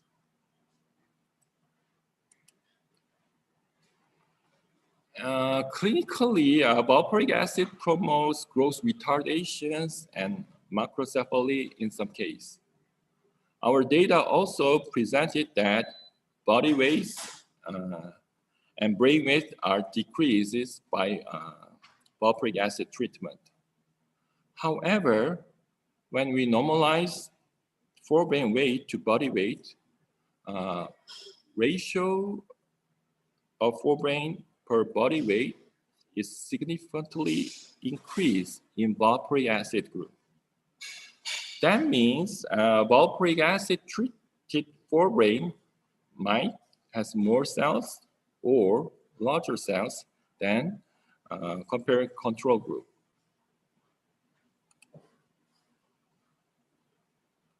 As like in vitro, first we perform thymidine incorporation test at postnatal day 4, and 300 milligram per kilogram valproic acid treated group shows a 10% increase in thymidine incorporations in frontal cortex. This dose is equivalent of human for depressions model. And this valproic acid concentrations also effective on another animal model. And interesting point is, in rat serum concentration of 300 milligram per kilogram valproic acid after administration was between 0.2 to 0.6 millimole range. According to this data, we decided 300 milligram per kilogram concentrations to perform further experiments. Previous data indicate that valproic acid stimulates DNA synthesis in frontal cortex at P4. And next, we perform BRDU immunohistochemistry and quantified total BRDU positive cells in frontal cortex using serological methods. The green dots represent BRDU positive cells in frontal cortex. And total number of BRDU positive cells are 30% point increase in frontal cortex of BPA treated groups. And this result means valproic acid also stimulates S-phase entry in vivo. Then we like to know what kind of cells are BRDU positive cells. We choose brain lipid binding protein, BLBP marker to identify the cells because it's known as an astrocyte precursor marker. You can see the majority of BRDU positive cells are co-stained with BLBP marker. And about 80% of cells is BRDU and BLBP double positive cells. Also, number of BLBP positive cells are significantly increased in valproic acid group. Therefore, this data indicate that valproic acid stimulates astrocyte precursor cell proliferations in frontal cortex. And next question is whether those astrocyte precursor cells could sustain to live and mature to astrocytes. We treated BRDU for 6 hours after last valproic acid treatment at P4 and sacrificed the animal at P21. Even at P21, BRDU positive cells are increased in valproic acid treated group.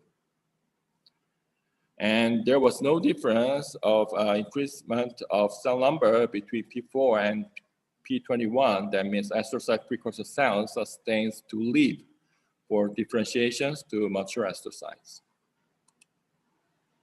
And we quantified total number of S100 beta, which is one of the mature astrocyte marker using serology method.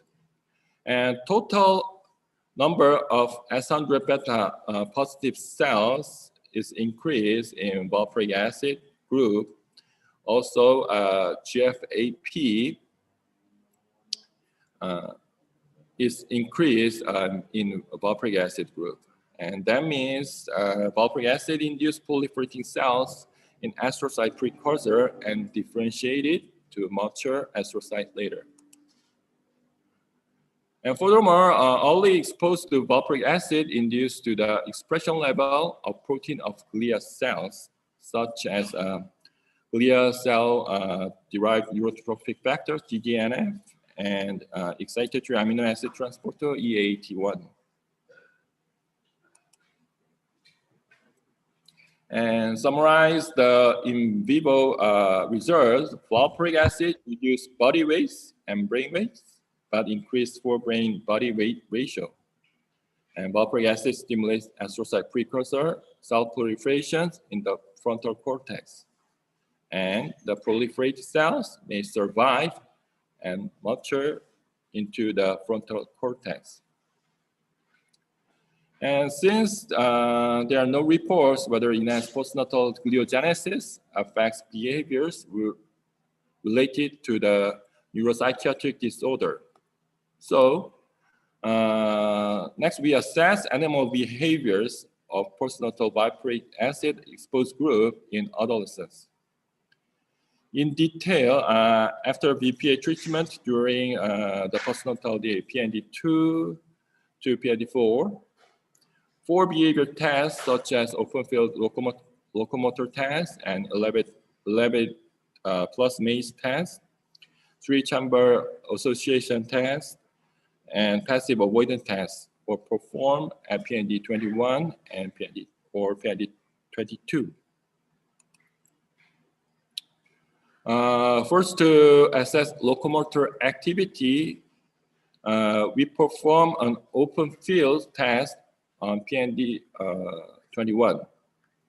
BPA treated rats showed 52% point increase in the total number of bar crosses, just suggesting hyperactive behaviors. Moreover, the velocity of crossing bar was also significantly increased by 59% in valproic acid treated group as compared to the control group. Those results indicate that hyperactive activity followed in valproic acid early postnatal exposure rats. An elevated plus maze test is well-known maze test to assess anxiety-related behavior. The preference for being in open arms over closed arms is calculated to measure anxiety-like behavior. We performed this test on PND 22. The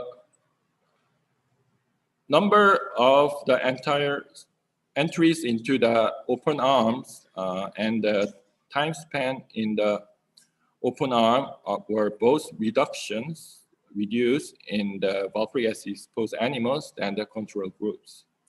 And this result suggests that only postnatal valproic acid exposure shows an abnormal anxiety behavior.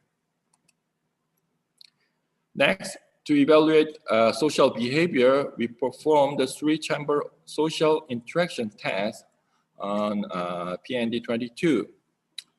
In the first sessions, we measured the sociability index, and in the second sessions, we measure social preference index between the novel and familiar rats.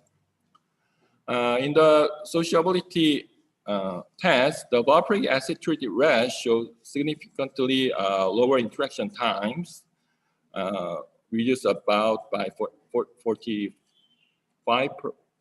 point with conspecific rats.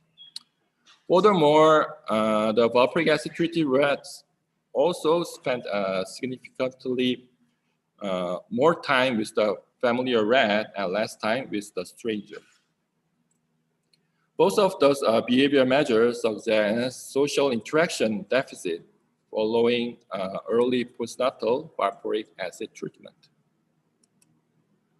And the final, to evaluate the effect of the early valproic acid treatment on learning and memory, we perform a passive avoidance test on PND 22, and no significant difference were found between the control and valproic acid treated groups. It means that early postnatal valproic acid treatment has no effect on this measure of learning and memory.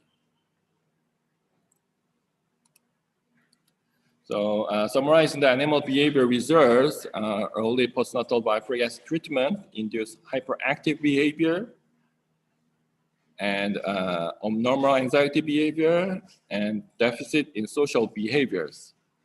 Also, early postnatal valproic acid treatments has no effect on learning and memory. Autism is a neurodevelopment pathology affecting 1 out of 100 children worldwide. And trauma and social consequences induced by autism are a real public health issue. As you know, clinically, autism is characterized primarily by communications and social interaction deficits associated with repetitive behaviors and restrict interests. The term of the autistic spectrum disorder, ASD, is used to account for the diversity of symptoms that characterize this pathology.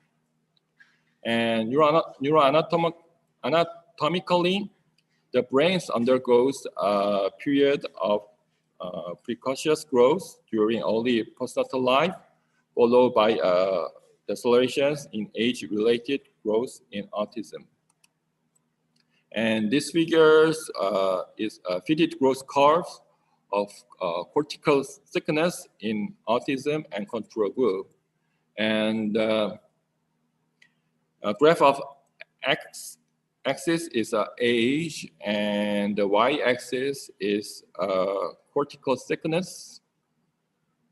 And like a scatter plot around the periphery shows the curve fit to the cortical thickness data for each group at the vertex. As you see, there were significant group difference in cortical thickness between autism and control at the early age. And so in sum up, now we know about pathophysiology and clinical phenomena of autism. And for the study of autism, the question is, can we use our potential postnatal valproic acid exposure model as an animal model of autism? So, so the validation criteria are the essential values that are applicable to the evaluation of any animal model and are distinct by many ways. And one of the construct validity means that the model has a sound theoretical rationale, such as equivalence of a causative or triggering factor and underlying neurobiological mechanism. And the recent studies show that epileptic women who takes anti-seizure drug, especially valproic acid, during pregnancy are at more than double the risk of having children with autism spectrum disorder and nearly a double risk of having children with ADHD. And furthermore, prenatal exposure of valproic acid on embryonic day 12.5 is well-known animal model of autism. And in face validity means that the model has strong phenomenological similarities and similar pathophysiologies. As you see our result, we showed that postnatal valproic acid exposure animal induced brain enlargement and autistic-like behaviors. We therefore suggest that this new postnatal valproic acid exposure animal model may provide a new translational model of ASD or ADHD. And this is the first slide of the handout for my pharmacology class. And it means the right dose differentiates a poison from a drug. And might be valproic acid is one of the most appropriate reagents for this praise. And finally, thank you very much for your attention, and thank you. Okay, thank you very much, Professor Lee, for the nice presentation. So I would like to inform to the all participant and the speaker, because of the limitation of time. So we will combine the discussion session for second speaker and the third speaker in the end of after completed the third speaker. So it is okay. So you can also chat, write your question in the chat box. So I hope Professor will not leave this meeting. So can you able to wait for the end of the session? So Dr. Irawan, are you ready? Sorry, Dr. Yes, Irawan. I am. Oh, Can okay, you hear me now? Yes, yes. So the third speaker is Dr. Irawan Satrio Tomo. I would like to share the CV of Dr. Irawan. Yeah. Okay. So Dr. Irawan is also our diaspora, scientist diaspora from Gajah Mada University, if I'm not mistaken. So now he is owner, president, and the founder of Issue Pro Biotechnical in US, and then also founder of Indonesian Neuroscience Institute since 2017, and also ex officio director of Indonesian Brain Research Center in Surya University. Dr. Irawan was get a PhD from Kagawa Medical University in Japan, and then got the MD Medicine in University of Gajah Mada. So there are a lot of awards that he received, and then also the research support, and also many grant and a lot of publication. So without further ado, I'd like to invite Dr. Irawan to share his lecture. Time is yours, Dr. Irawan. Thank you so much. Good morning, everyone. So, because there is another speaker from South Korea, so I will speak in English, but you can asking the question later with Indonesian. So today I would like to introduce, and actually, by the way, that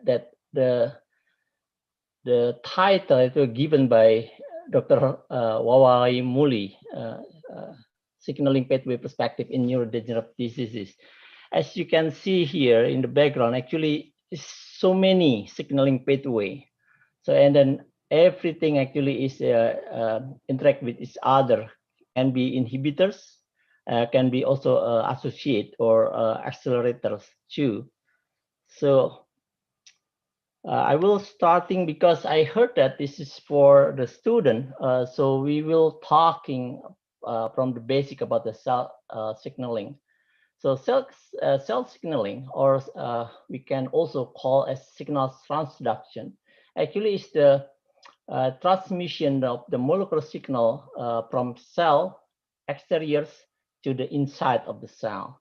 So it's kind of the, if you get a phone call, you give a call and you call coming to your friend, and then there's the reaction of your friend. There is a communication between each cell actually. So the external signal is received and converted to another form to elicit a response. That's actually the definition of cell signaling. So there is some general principle. First is signal act over different range. So there is a lot of cell signal, and every signal have their own target. And the second, and signal have also different chemical nature as well. And then the same signal can induce different response in different cells. So it's for example, we know that there's a couple. For example, the A2 is that people said is only in the brain, but actually we found also in another part of the organ, like lung and heart, for example. So also the cell respond to set up the signal itself, and the receptors relay the intracellular signaling cascade. So there is a couple type of signal.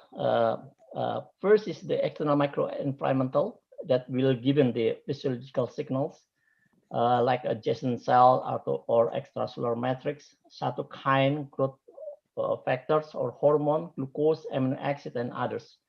And actually this talk will be focused more on external microenvironmental pathological signal, where we have the danger associated molecular pattern or pathogen associated molecular pattern, and also induce the inflammatory or immune cell on the system. The other thing also, the type of this signal is the internal hemostatic signal. I just given the talk last Saturday about the neuroplasticity, and I will touching base on this as well.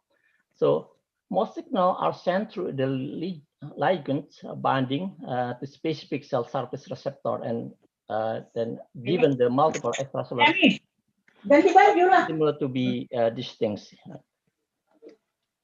So this thing we can see that the multiple signal pathways actually integrated to make a response. So this is very complicated system that as I probably you guys hear from a talk from Professor Taruna, that there's multiple pathways that also interact to each other. So for example, we have a growth factor, we have a tumor necrosis factor, cytokine, also others hormone or the other damage associated molecular pattern. Then this is very multiple that can be interact each others. So the signal also can change the messenger RNA or protein level on the cells. That how they do with transcriptional activation or post-transcriptional microRNA stabilization.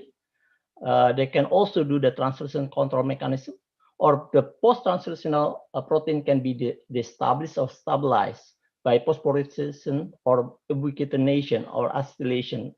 And the other thing is also the protein degradation, as Professor Taruna mentioned, because when the signal coming in, or that there is some degradation effect as well. So the amount of the protein probably not enough to giving the effect, for example.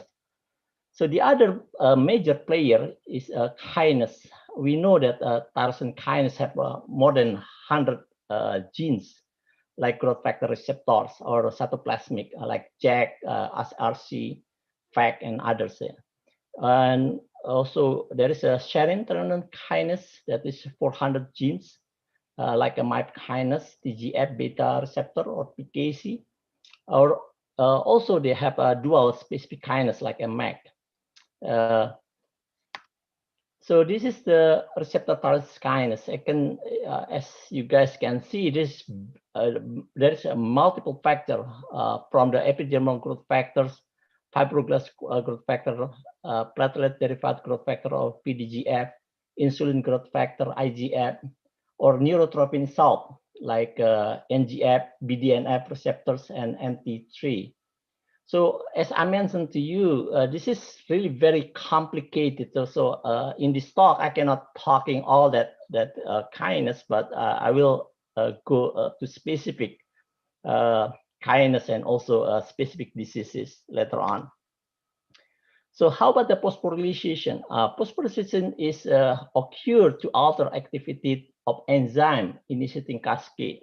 For example, MAP kinase pathway initiated by activation of EGFR receptors, and also can be induced DNA binding like STAT or c-Jun transcriptional activities.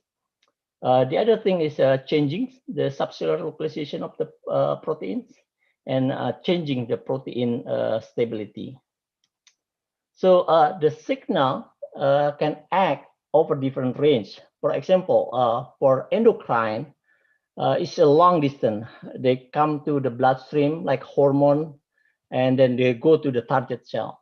Or you can use like a local mediator like a paracrine. The other signal transduction is neuronal or synaptic. They use like a neurotransmitters. Then also there's some direct contact cell-cell interaction like a delta or notch. So so how the signal respond? And first, the first messenger like ligands will be binding to the receptors and then make a cascade or a Brunson signaling. This is what we call the signal transduction. Then can come into the nucleus and changing the gene expression or given the cellular response.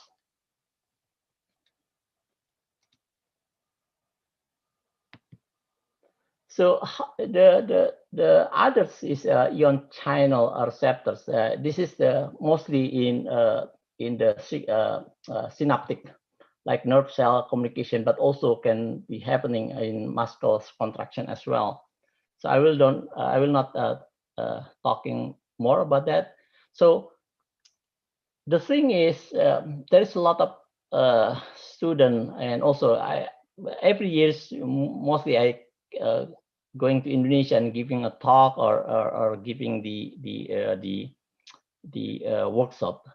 So there's a lot of question about how we can we see or measure or manipulate the change in downstream signaling, and the answer is yes. If you have the correct antibody, then you can see the what is the signal, what is changing in the target of individual signal itself. So, for example, this is the work that I did in University of Wisconsin before. So we have what we call the respiratory neuroplasticity. So what we do is we anesthetize the animals, rat in this case, and we pump ventilate it, we paralyze, and we phagotomize. And then the rat will lying in the surgery bed, and then we control all the respiratory. So if we given the hypoxia, 5-minute hypoxia, the first bolt, and then we putting back to the 50%, and then we giving back again the 10% of the hypoxia, and we give the back to the normal until 3 times, and then when we putting back into the normal, or I mean the 50%, then you can see the increase of the amplitude of the phrenic nerve. This is we call the phrenic long-term facilitation or neuroplasticity of the respiratory system, and it's happening in the phrenic nerve. So if we do that, as I mentioned to you, then we have what we call the phrenic long-term facilitation. This is the plasticity that happening in respiratory motor neuron. How if we given the intermittent hypoxia sustains, meaning that we given the hypoxia continuously until 25 minutes. So interestingly, we see that there is no plasticity on the phrenic nerve. So then we continue, we have, this is interesting because our hypothesis is always changing every time. And then we have a lot of discussion about this. And we always try to put another molecule on our board. So the first the hypothesis that we thinking is, if we did hypoxia into the animal, so the serotonin terminal will release the serotonin and will be uptake by the 5-HT2A or serotonin 2A receptor. Then it will induce the PKC to release the BDNF. And this BDNF will capture by the BDNF receptor. This is very specific receptor for BDNF, track B. Yeah. And then previously, Professor Taruna have been talking about this. This track B receptor become activated or phosphorylated, and then induce the phosphorylation of the earth that we will coming into the membrane, and then induce the respiratory drive.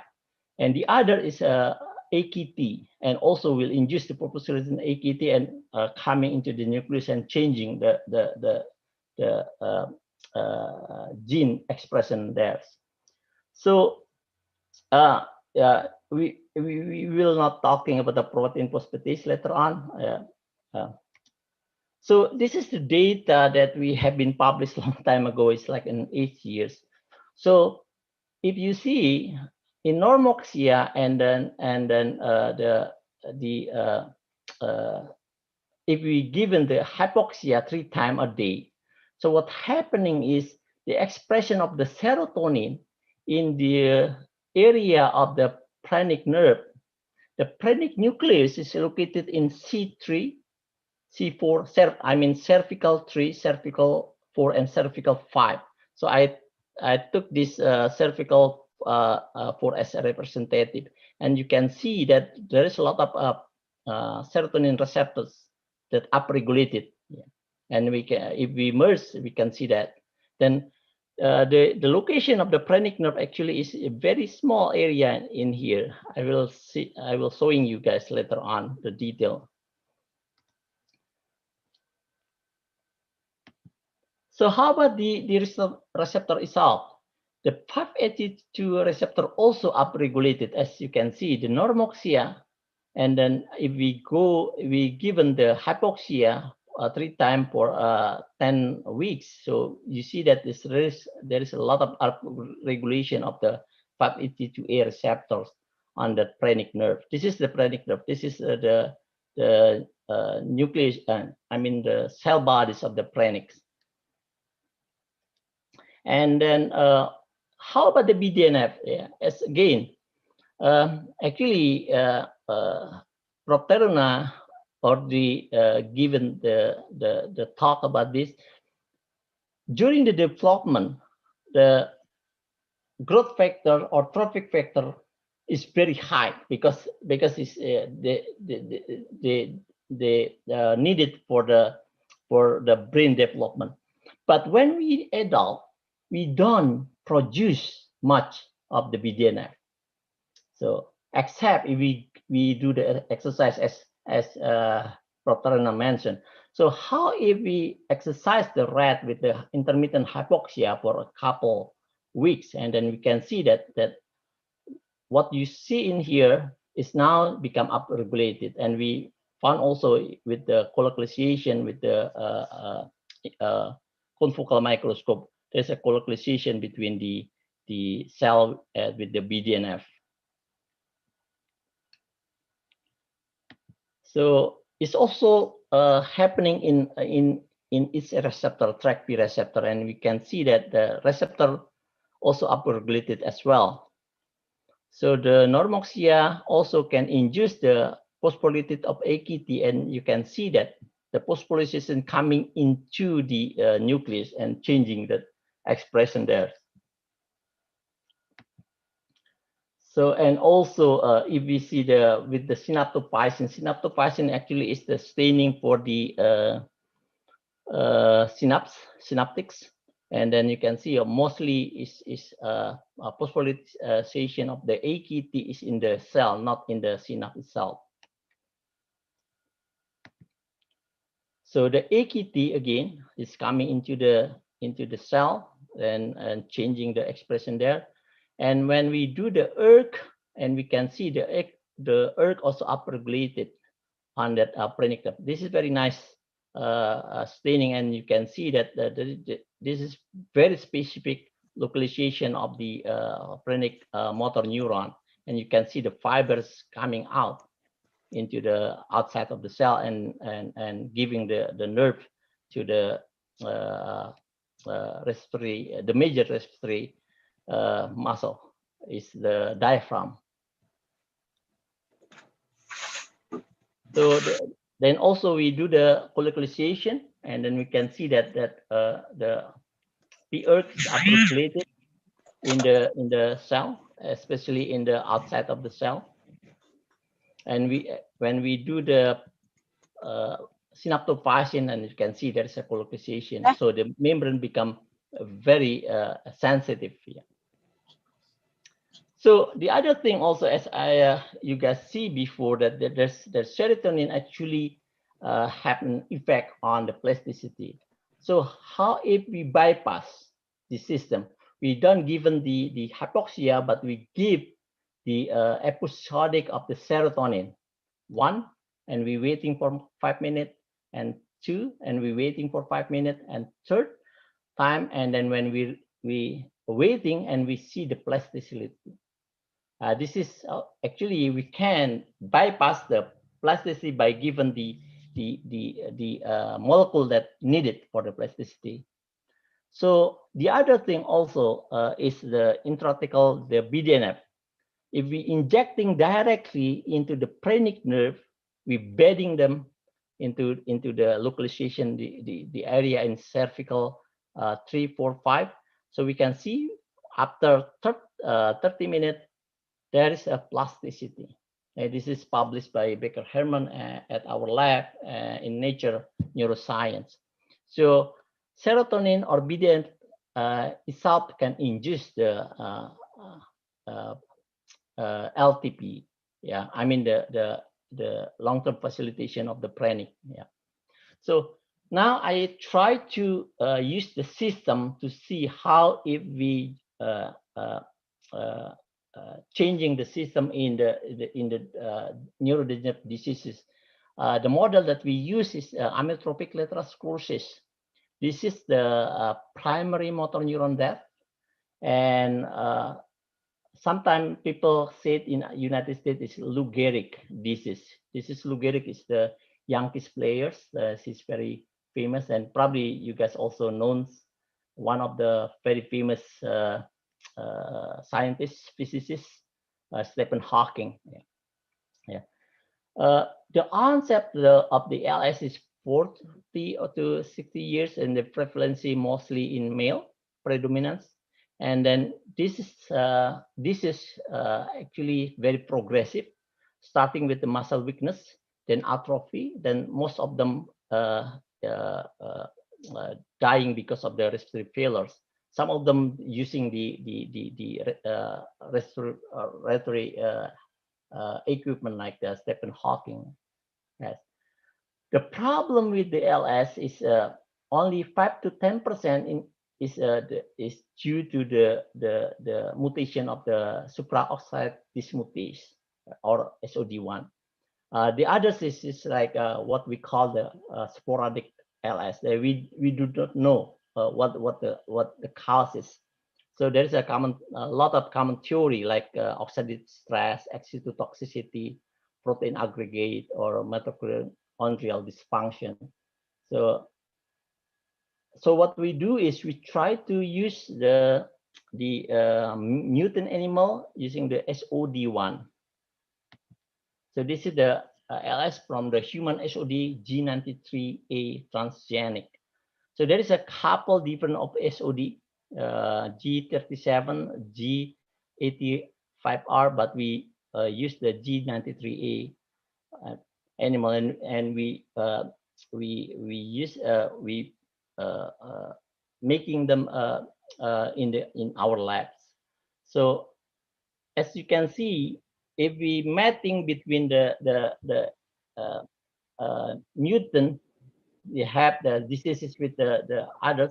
So it will given the litter mate that actually the healthy one, but almost like 30% or 20% of them become sick and become have the disease. Then the disease is really very mimicking what's happening with human. So first they're starting with the paralysis, and atrophy in the hind limb, and then if you can see, they also have hard time to breathe.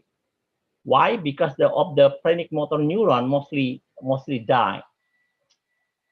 So what we do is we try to see as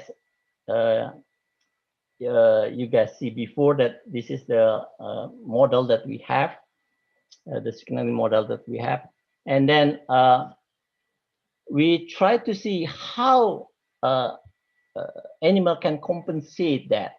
Even though this is the wild type animal, you can see the phrenic motor neuron is really very healthy. There's a lot of motor neuron here. And when the animal become end stage or later on dying, so you can see all the motor neuron actually is mostly gone. And interestingly, when we try to see that how the animal behave, even though the motor neuron is already dying, the plasticity is still there. So meaning what? Meaning you guys have 100% of the motor neuron, but with the 20% or 10%, you still can breathing normally. And also it's happening with our patient. But then because the motor neuron is become exhausted, you can imagine 100% is actually is need to do work, but now it's become only 10 neuron doing the work that must be done by 100 people, for example. So you can see that the motor neuron become very sick and then exhausted and then finally die. So if we given the SI, this is the RNA interference of the BDNF. Of course, we can see that BDNF is really necessary for the long-term facilitation. You see that it will be gone, the plasticity. But interestingly, if we given the track B, that even we try to silencing the receptor track B is still there, meaning there is something happening. There's some compensation mechanistic happening in this model. So when we also now this is again vehicle, you can see very dramatically the long-term facilitation of the phrenic is much more larger than normal. So meaning what? Meaning the phrenic motor neuron working very hard. So this is what happening in our model. So if we given the MEK inhibitor UO126, so again it's blunted. But if we give the PI3 kinase inhibitor, interestingly, is upregulated. So meaning what? Meaning there is some compensation. So our working model is changing again. So we're thinking there is a two system, what we call the hemostasis in plasticity. First is by Q pathway and the other one by S pathway. The Q pathway using the BDNF, MEK, and ERK, and the S pathway using the immature track B, PI3 kinase, and induce the AKT. So again, if we use the SI BDNF and then UO126, so this will be reduced. But actually, the other pathway, S pathway, is increased. So meaning that compensatory mechanistic that happening in our model, LS actually is Q pathway dependent. So the way that we're thinking when we try to give to try to find a good drug for specific diseases, this is need to be thinking. So because there is a push or accelerator, then there is a brake, and both is like when we driving our car is actually is doing our hemostasis. So you guys need to know this thing, yeah. So how if we do the intermittent hypoxia on that animals, I mean the ALS animal, we given the 3 times per week for 10 weeks with 5-minute interval, and we do the whole body intermittent hypoxia. So this is what's happening. This is very interesting data and it's not published yet. So in wild type animal or that given the normoxia, as you guys see it, there is nothing, because again, in adult brain, there is the growth factor, in this case, VEGF is very low. But if we give the EIH in wild type animal, you can see the expression of the VEGF is upregulated. And then we can see if the mutant animal doesn't we give the normoxia, meaning that is in the air, room air. So what's happening is there is still expression of the VEGF. Very, very small cell is upregulated in here. So you guys know what's this. Dr. Lee Professor Lee just given the talk there. This is the small cell, actually is the glial cell. So meaning what? Meaning I always given the example, the easy example. So if someone in our neighbors die, so what happening? The neighbors from our neighbors, I mean the other people will come over to that people that probably the one of the members is die and given money, given food and everything. It's the same thing too. So the ideas of that glial cell actually is a very inflammatory cell. That's true, but in other side actually is good. Why they given the trophic factor to the dying neuron? So this is always become discussion when I giving the talk to the Perdosi, Persatuan Dokter Saraf Indonesia, to neurologists, whether is it necessary to give the anti-inflammatory for the neurodegenerative disease with the chronic situation. I don't think this is necessary.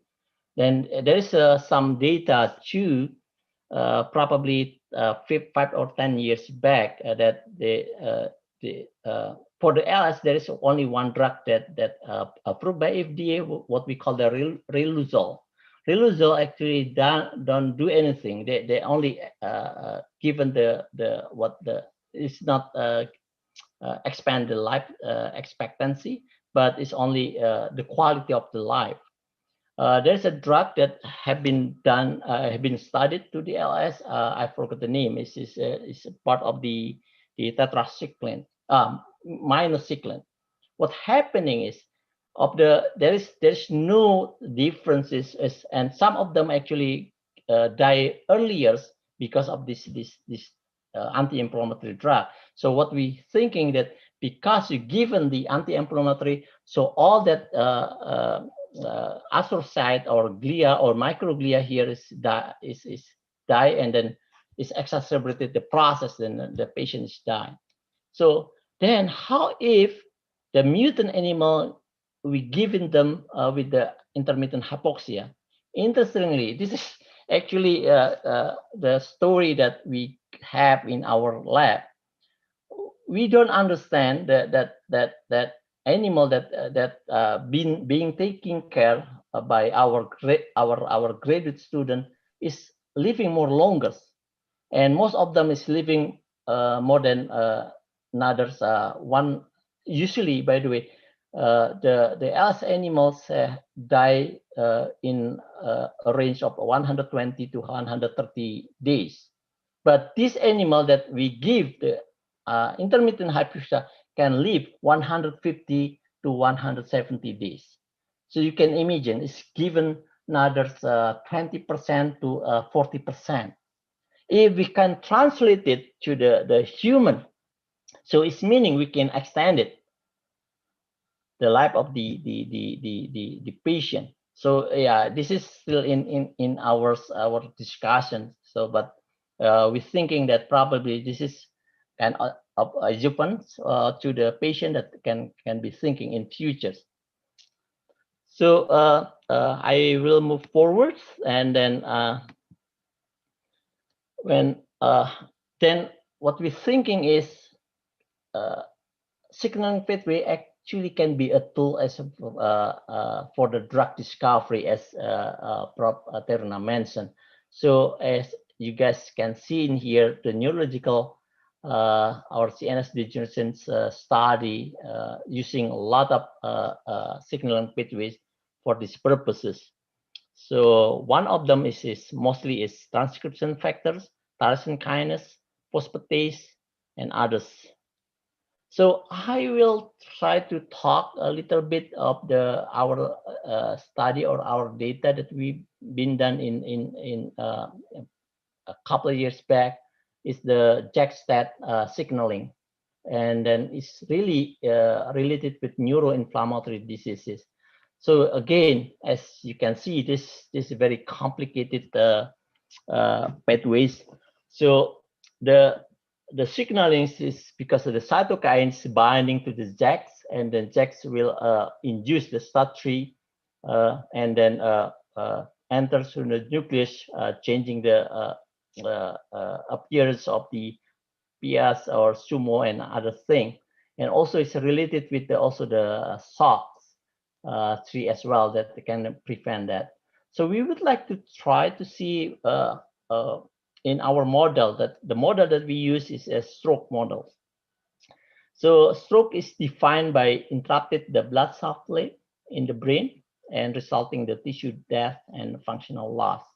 This is become major problem in developed country and Indonesia too. So I also a consultant at the Rumah Sakit PON, Neuroscience Hospital in Jakarta, and been discussed a lot of with the doctors there. Now we find a lot of young, like 30, 40 years old people is getting stroke. What is going on? Yeah, because we changing the lifestyle there. Yeah. So in US it's become third leading cause of death, as well as in in Western Europe. So and then there's no effective treatment. So the TPA actually still is become the first drug that can be entered to the patient, but still the result is not as we want.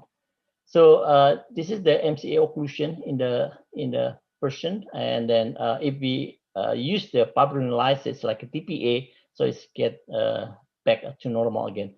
And we will use this model. What we do is we put the string into the middle cerebral artery.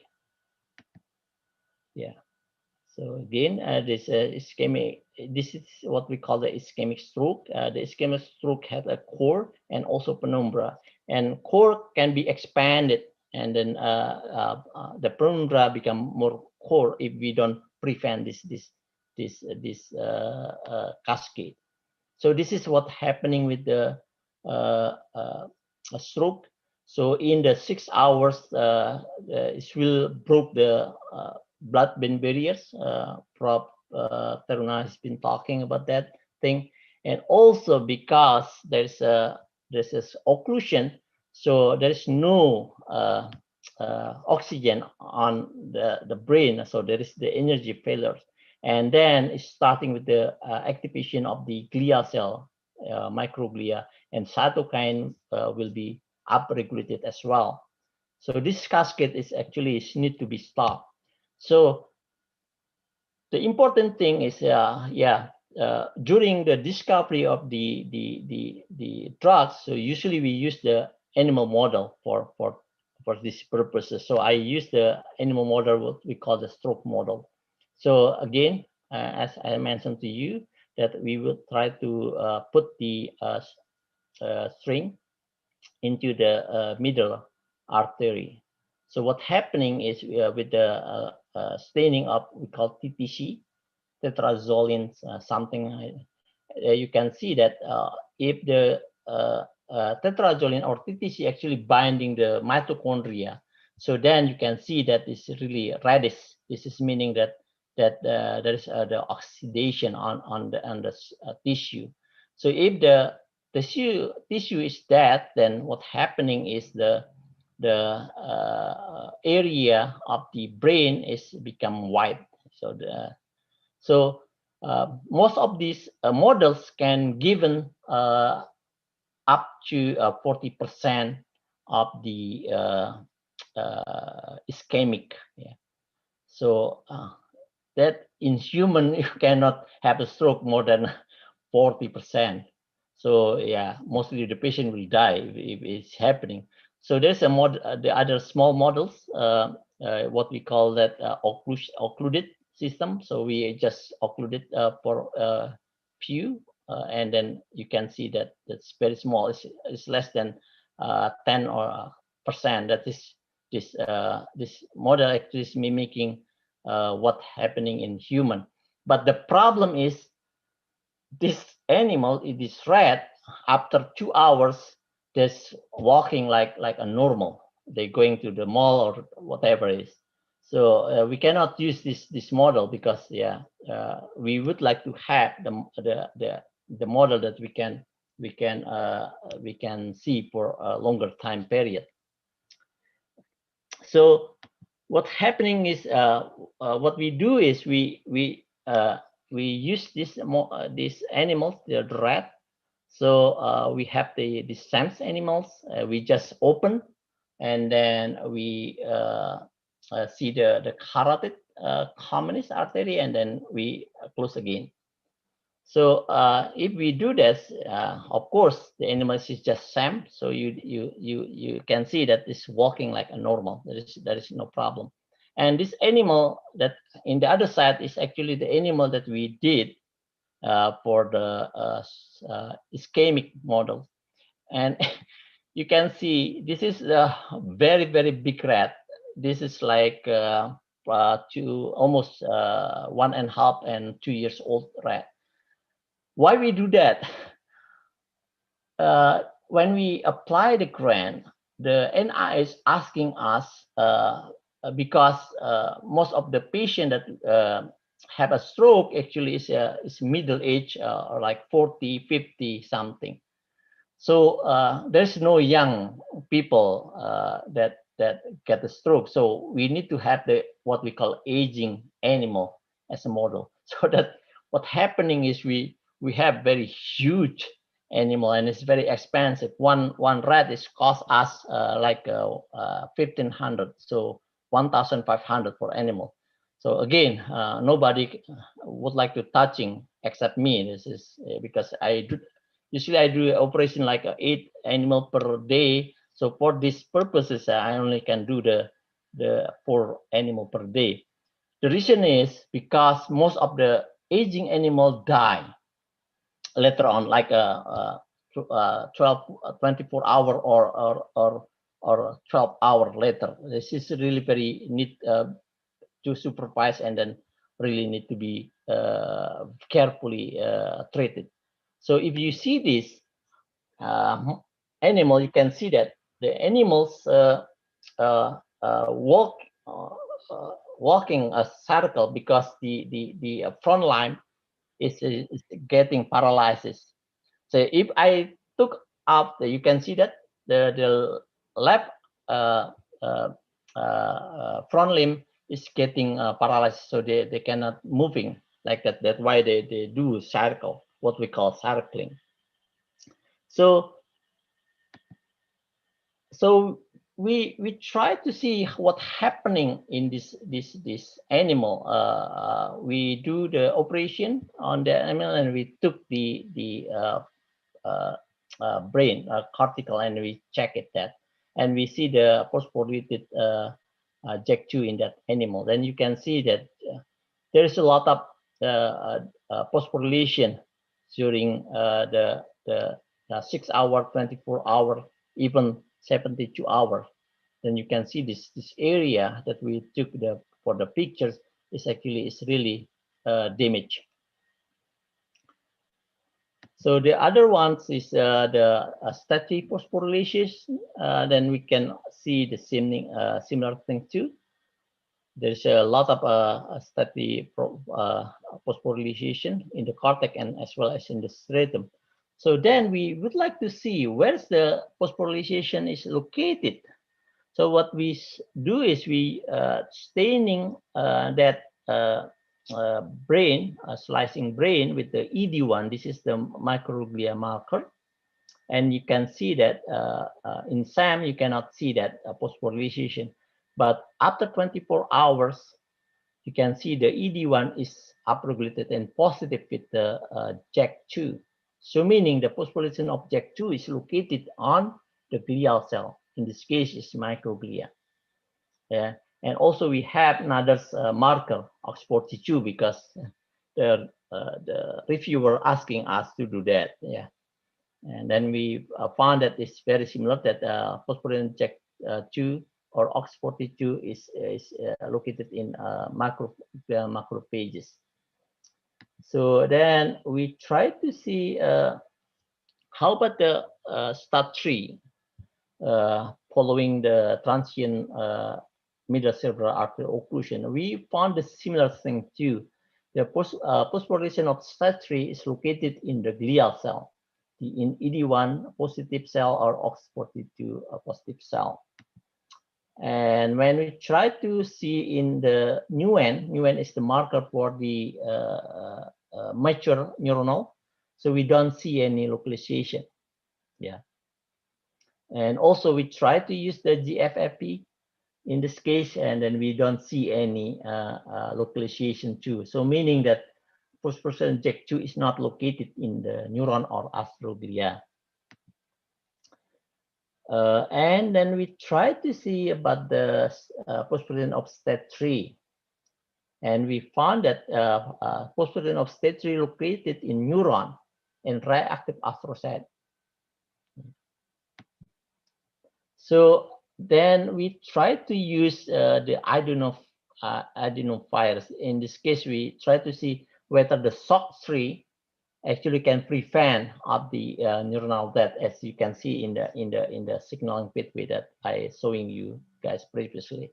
So we found that actually when we use the control adenovirus, we can see that this is staining. I do believe using the regulars, I forget, nasal staining, sorry, yeah, nasal staining or crescent violet staining. And you can see there's still, there is some very pale staining on it. So this is meaning that there is some degeneration process on it. But if we inject it with the SOC3, with the adenovirus, we deliver directly into the brain before we do the operation. So it's prevent from the dangerous process. So then we try to see how the SOC3 can express in JAK2 and or STAT3, and we don't see anything. That's so meaning that actually the SOC3 can prevent the animal from degenerated using the transient middle cerebral artery occlusion. So the next thing is, again, as I mentioned to you, we try to see whether we can prevent and in every single molecule that we found in JAK-STAT signaling pathway. So we use the AG490.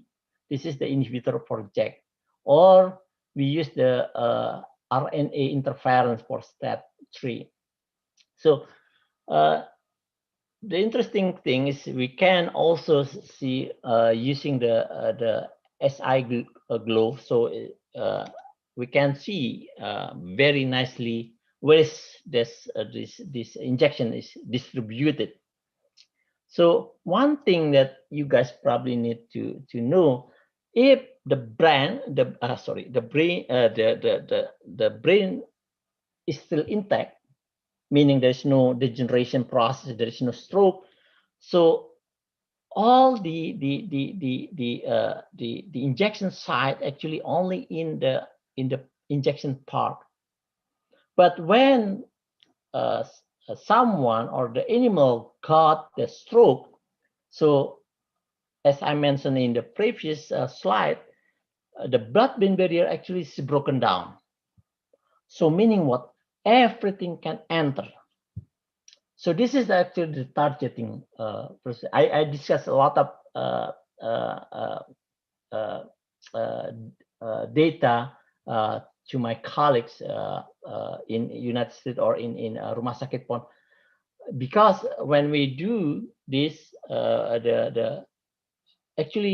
we can injecting the drug delivery easily, because again, the blood-brain barrier is already broken down. So for the drug, the JAK inhibitor, we use the LZ pump. So we putting into the intracerebral ventricle infusion with using the LZ pump. And for Satrio, we use the intracerebral injection directly. This is the data that we have. Then we also use the SI control for our control. So what's happening is, if you see that using the staining phosphorylated JAK or Satrio, you see the DMSO. DMSO is just a control for AG490. So you see a lot of staining up here. But when we use the inhibitor JAK2, so AG490, you see that phosphorylated of JAK3 is done regulated. Again, if we use SI control on that cerebral cortex image, so you can see the phosphorylated of the JAK2 and Satrio. But when we using the Satrio RNI, so you see that expression is getting down. So when we try to do the this is actually not the best Western blot. Yeah. We found that phosphorylated JAK2 using the AMSO, you can see that expressed, but when we given the AG490, the inhibitors, the phosphorylated is not appear as well as in Satrio. But if we given the SI control, so this interesting thing is phosphorylated JAK and is appear, but in Satrio RNA is only appear in phosphorylated JAK2. It's meaning the Satrio RNA is very specific just for the Satrio. So this is the data that we have with the AG490 and Satrio. We see that the reduction of the core and penumbra, and then also the expression of the neuronal death is also decreased. This is already published in Journal Neurochemistry 2006. It's a very old paper that we have. So we also seeing this apoptosis process. We use the tunnel staining, core and penumbra with the DMSO. You see there's a lot of staining on it, on tunnel positive cell. But when we use the AG490, this is reduced as well as in the Satrio RNA. Yeah, this is the analysis that we done. So meaning the upregulation of JAK2 and Satrio phosphorylation is occur following the transient middle cerebral artery occlusion, and this activation is of microclial macrophages is mainly showing in JAK2 and Satrio phosphorylation, and there's a significant decrease if we use the JAK2 inhibitors or siRNA Satrio. So, and then this is the signal transduction that being investigated on the neurodegenerative diseases. Mostly people now try to investigate the PI3 kinase AKT signaling, and also JAK2 pathway also become a hot topic now. By the way, I found that JAK inhibitor as anti-inflammatory is been approved by FDA. So this is company. I'm sorry. I think this is already approved by FDA. So Celgence or Tofacitinib, and also baricitinib and upadacitinib is already approved for the FDA to treat the rheumatoid arthritis. The question is, if can we use this for the stroke? So again, as I mentioned to you, that it needs to be done properly. We need to have a data and everything. So, but meaning what? Meaning actually a lot of drugs that have been used for other purposes now given use for the neurodegenerative diseases. For example, Parkinson's disease. People using for anti-epileptic CNS stimulation or anti-cancer, anti-asthma, amyotrophosis. This is also some of them using them antimicrobial, anti-epileptic. So a lot of people try to using the multiple method, because again, the pathway is not only just very simple pathway one, but also there is a lot of interaction between each others.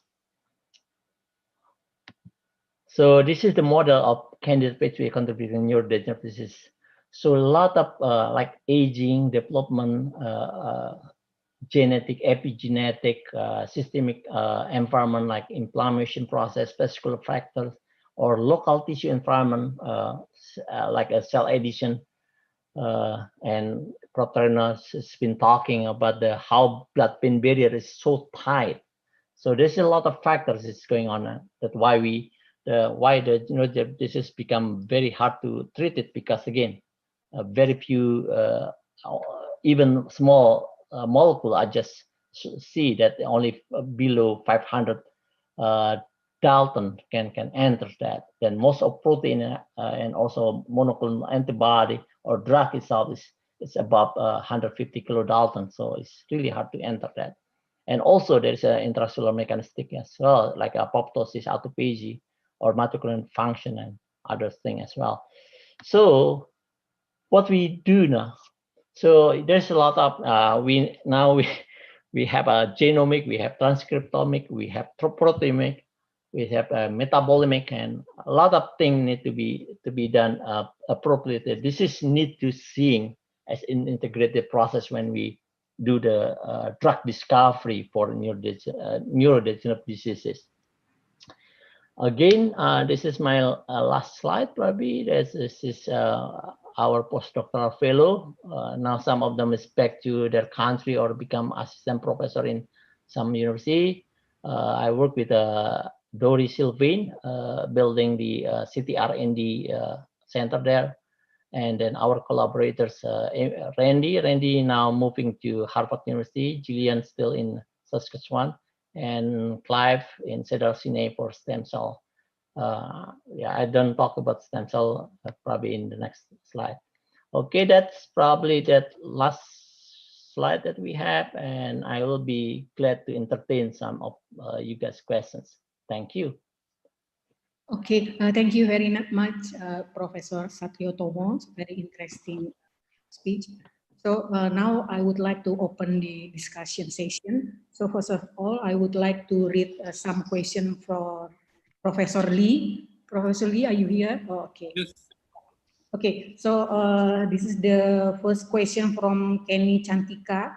So you said that the administration of valproic acid at the dose of 300 milligram per kg body weight will decrease the whole brain, but the forebrain is increased.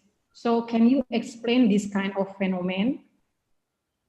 Okay, thank you for the questions. And well, I think the effect is not directly direct effect of the valproic acid, because when I expose valproic acid during postnatal day 2 to 4, so after exposure of valproic acid, the pups looks very stabilized for a while, and it means, well, it's compared to the control. I think there's some lack of nutrition, because the control is much more activated, and it has much more chance to take it from their mom, so them. So I think one of the reason is the less of the body weight and less of the brain weight is might be is effect of the lack of the nutrition. And another issue is one of the adverse effects of valproic acid is weight gain, because it initiates pancreatic insulin secretion. So it's well known that after treated valproic acid, some patients have the weight gain. So I think the losing the body weight. So I mean, I think this is mistaken. So they ask not the body weight decrease, but the brain weight. The brain weight is decreased. Is it true? The brain. Yes, the body weight is decreased. Also, the brain weight is also decreased, depend on the body weights. But what I showed it is the ratio. The ratio is increased. Okay. Yeah. So the second question related to the cognitive assessment. So a part of passive avoidance test, is there any test we can do for assess the cognitive function in the neonatal rat? Well, the neonatal rat means less than percentile day 14, right? So you perform the cognitive test in adult rat or in neonatal rat? Because I did, well, I say it's adolescence because I do on percentile day 21. So, but as you know, before by percentile day 14, they still close the eyes, so they cannot move along. So Okay. hard to do the behavior test. Oh, okay. So the postnatal means only to give treatment, yes, but the test is after the adult. Yes, not adult, but it's around the postnatal day 21. Is about like adolescence. Oh, okay, yeah. So got it. So next question from Riti Muhammad. So could you explain more about the how valproic acid administration could lower the total mass brain? Is it for specific in frontal cortex? What factor that could make it happen? I say the answer that before because I think that the reason is the lack of the nutrition. Next one is their interest in the proliferation and maturation effect of astrocyte in postnatal model. How long valproic acid administration to maximizing proliferation in animal model? Is there any factor that inhibits astrocyte proliferation? It depends on the dose, concentration of valproic acid, because when I inject 200 milligram per kilogram, there was no effect.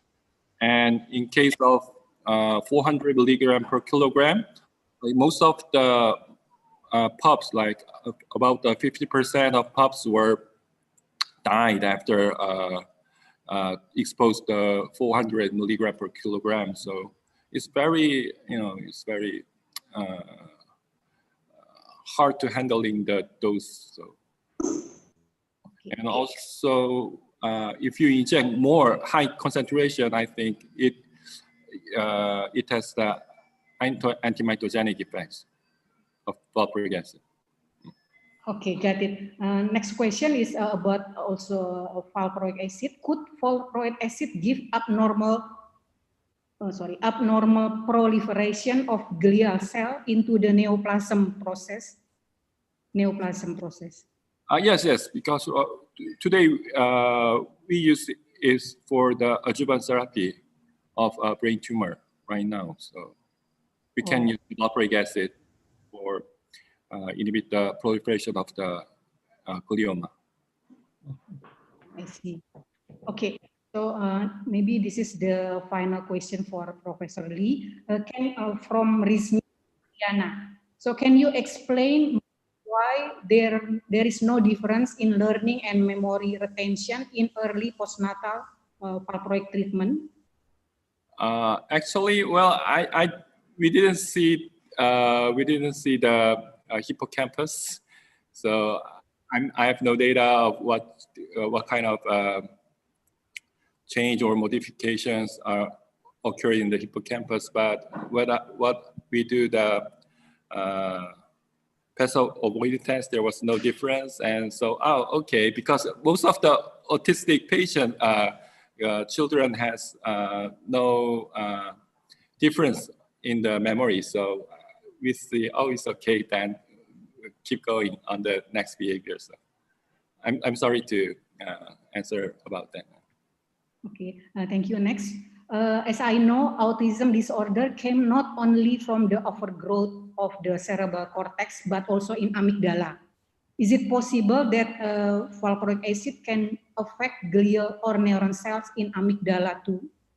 I think it depends on the exposure date, because when we expose on the embryonic stage, it could affect on the neuron. So, but in our case, we inject in postnatal day, so I think it's affects most of this in the glial cells. Okay, got it. Another question from Sarsanti from Imeri. So, I was wondering about the behavior study after valproic acid treatment. What is the indicator to determine hyperactivity and abnormal anxiety by behavior in the animal models? Indicator to determine the hyperactivity and abnormal anxiety in animal models. So piece of hyperactivity is, in my case, we measure the total crossing and the velocity. So vector to measure the hyperactivity. And for anxiety, we did elevated plus maze, and we can measuring the open arm increase or the time of spanning the open arms. So if they span less of the open arm, we can see how it has anxiety. Okay, maybe this is the last question for you. Also from Sasanti, valproic acid treatment induced the gliogenesis to stimulate cell numbers of cortical glial cell. Is there any correlation of glial cells and calcium or GABA expression in the brain? Well, it could be because when we see the expression glial protein, well, we show that the GDNF or EAT1, so it's a excitatory amino acid transporter, so it expresses more, so might be GABA. Well, we did not check about the GABA transporter, but might be GABA transporter also express more than comparing to the control. So. Okay, thank you, Professor Lee. I think this is all the question. Thank you. You answering well. And then next, Professor Satrio Tomo, Dr. Irawan, maybe you can see in the chat board by yourself because of I'm confusing. Okay. So okay. I think yeah. So the first one from Husnul, he asks about sorry, I'm mistaken. The first one is from Yudi Wono Wiwoho, Dr. Irawan. He asks about, I would like to ask about the signaling pathway for the neuron regeneration after brain injury or after hemorrhagic stroke in brain. Is there any biomolecular process found that can improve the neuron regeneration in brain? That's very good question, sir. So yeah, actually we try to investigate it again. I don't talk about more about the stem cell or cell puncha in this case. So actually in our brain, in a supraventricular zone, and also the indentate gyrus of the hippocampus, we have the precursor cell, but the number is so small. So, and then when we got the stroke, so they will migrate with using the radiant glial cells, so they migrate to the stroke area, but the number is very small, so it's not enough to regenerate the process. So what's happening, that's why now the stem cell it's become hot topic, where we can replacing the cell that already died. So that's what we do. But again, one thing that I always discuss, and I was confront the people, how can you put the cell in the very hypoxic environment like a stroke, and also there's very hyponutrient too. So what I did actually with Clive Spanson at UCLA unit in Cedars-Sinai, he's the director of the Cedars-Sinai regenerative medicine there. So we developed what we call that the stem cell induced trophic factors. So meaning when we put the stem cell inside that area, so they can also release the trophic factors, and then they can regenerate and then proliferate, and then also changing the profile of the cell. That's what we do, but it's still on the preclinical step. That's I cannot see showing you the data yet. So the other thing also, we try to using the trophic factor as I mentioned to you before, and also the doctors Prof. Taruna also mentioned.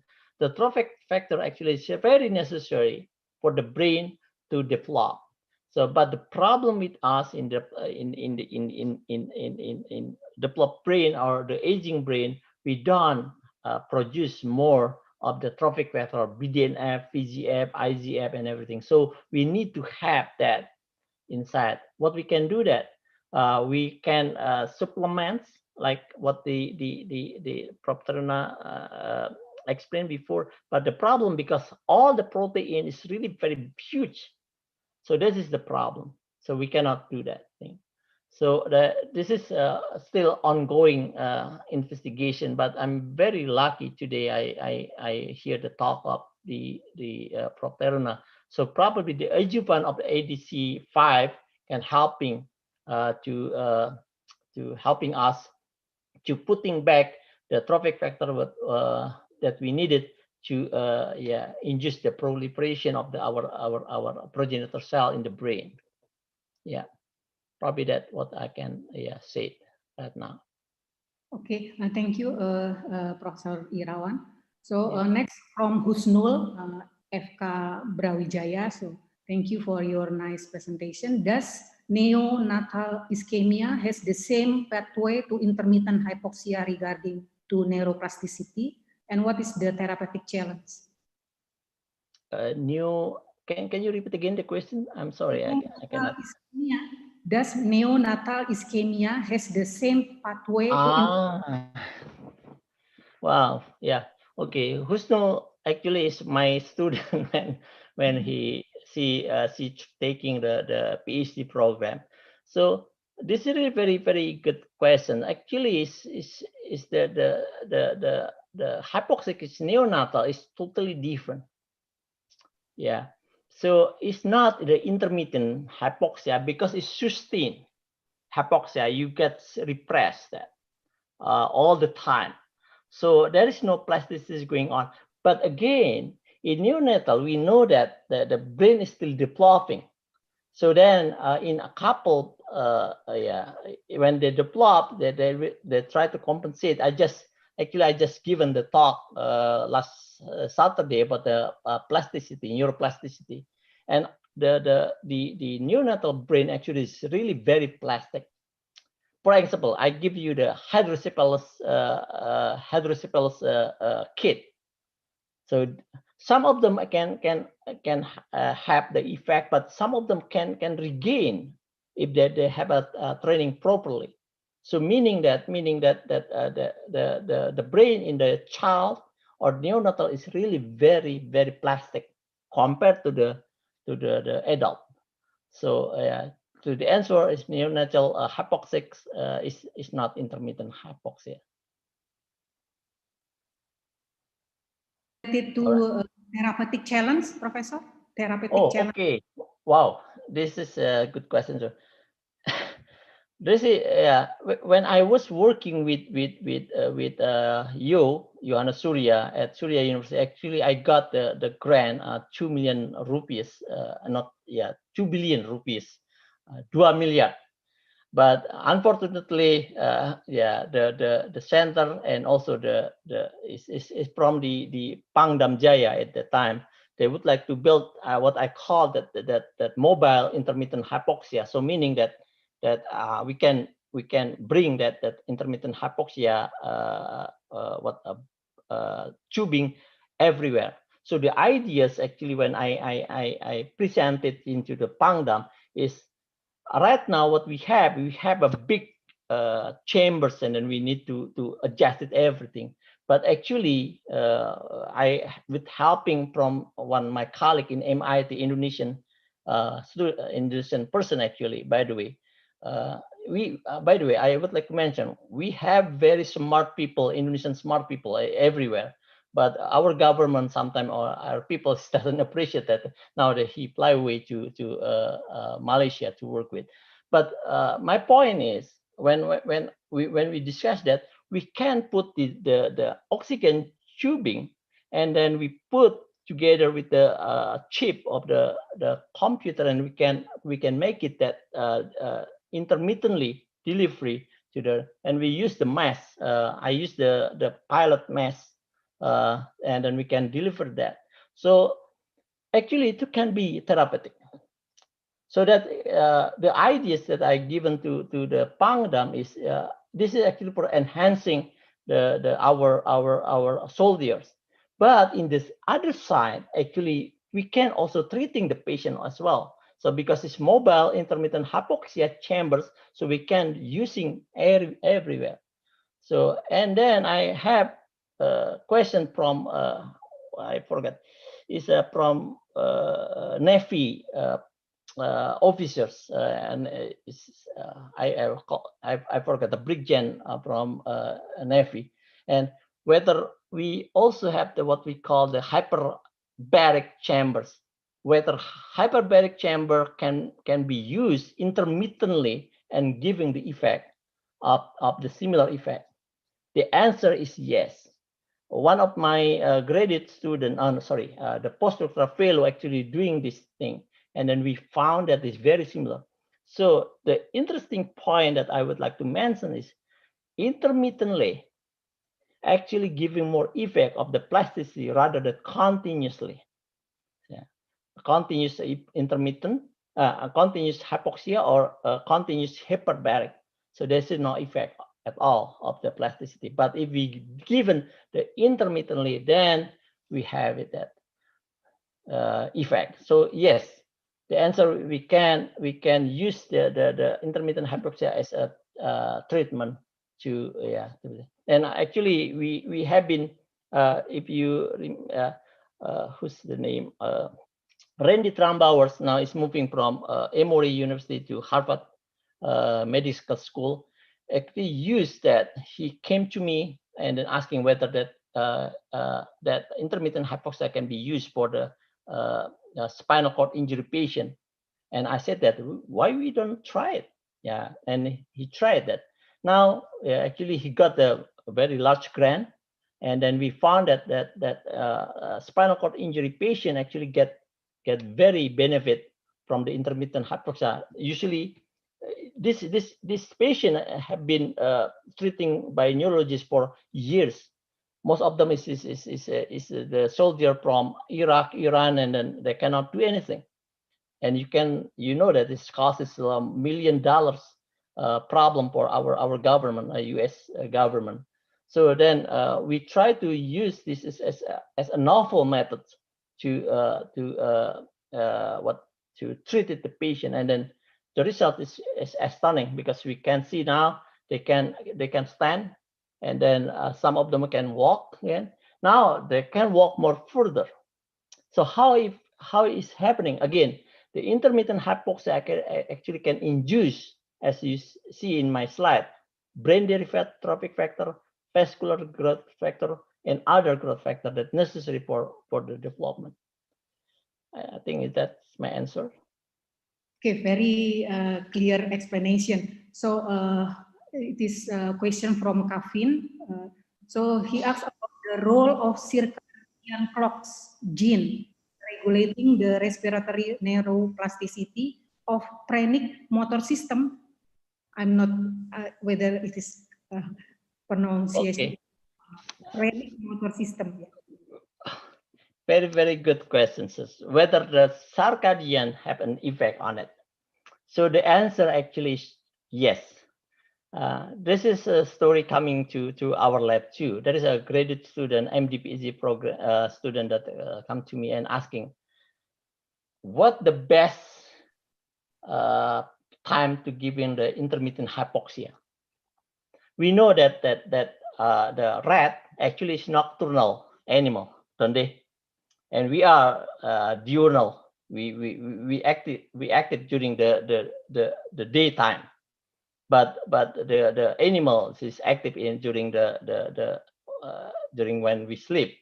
So that's why in the lab, so you used to adjust it that time. So what he do is he try to do the plasticity during the daytime, then the diurnal time, and the nocturnal time. He came in like at 2 or 3 p.m. and then doing the research there. But the interesting point in his data that is not published data yet. I encourage him actually to publish it, but he already become a doctor now that doesn't want to do the research. But anyway, so during we do the activity, actually is the major the most prominent time. So yes, the answer is, do you know the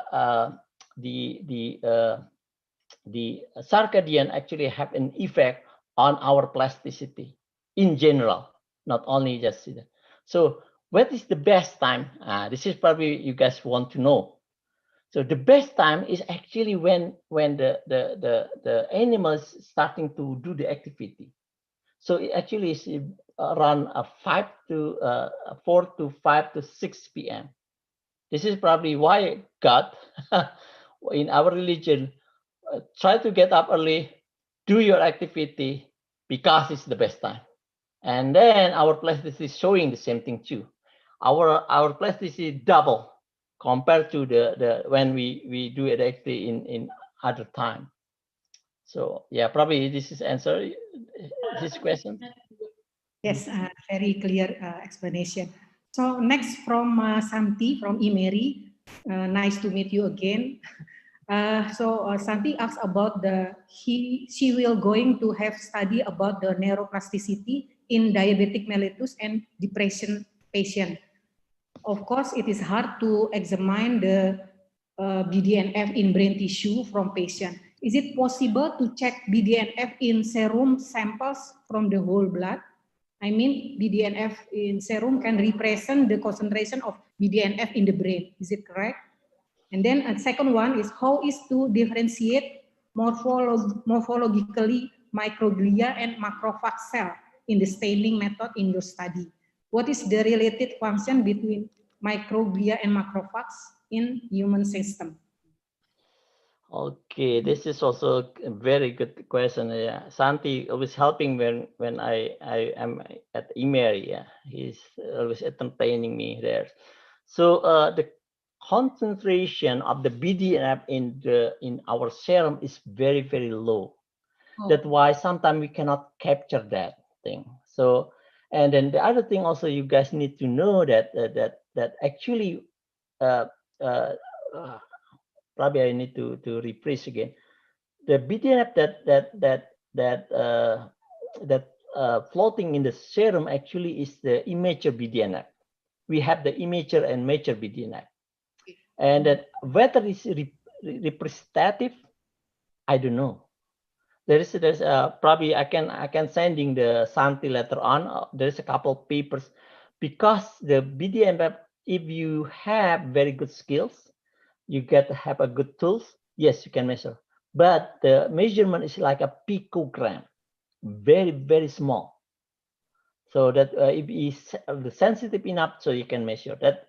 That actually, whether that is representative with the BDNF in the brain, we don't know.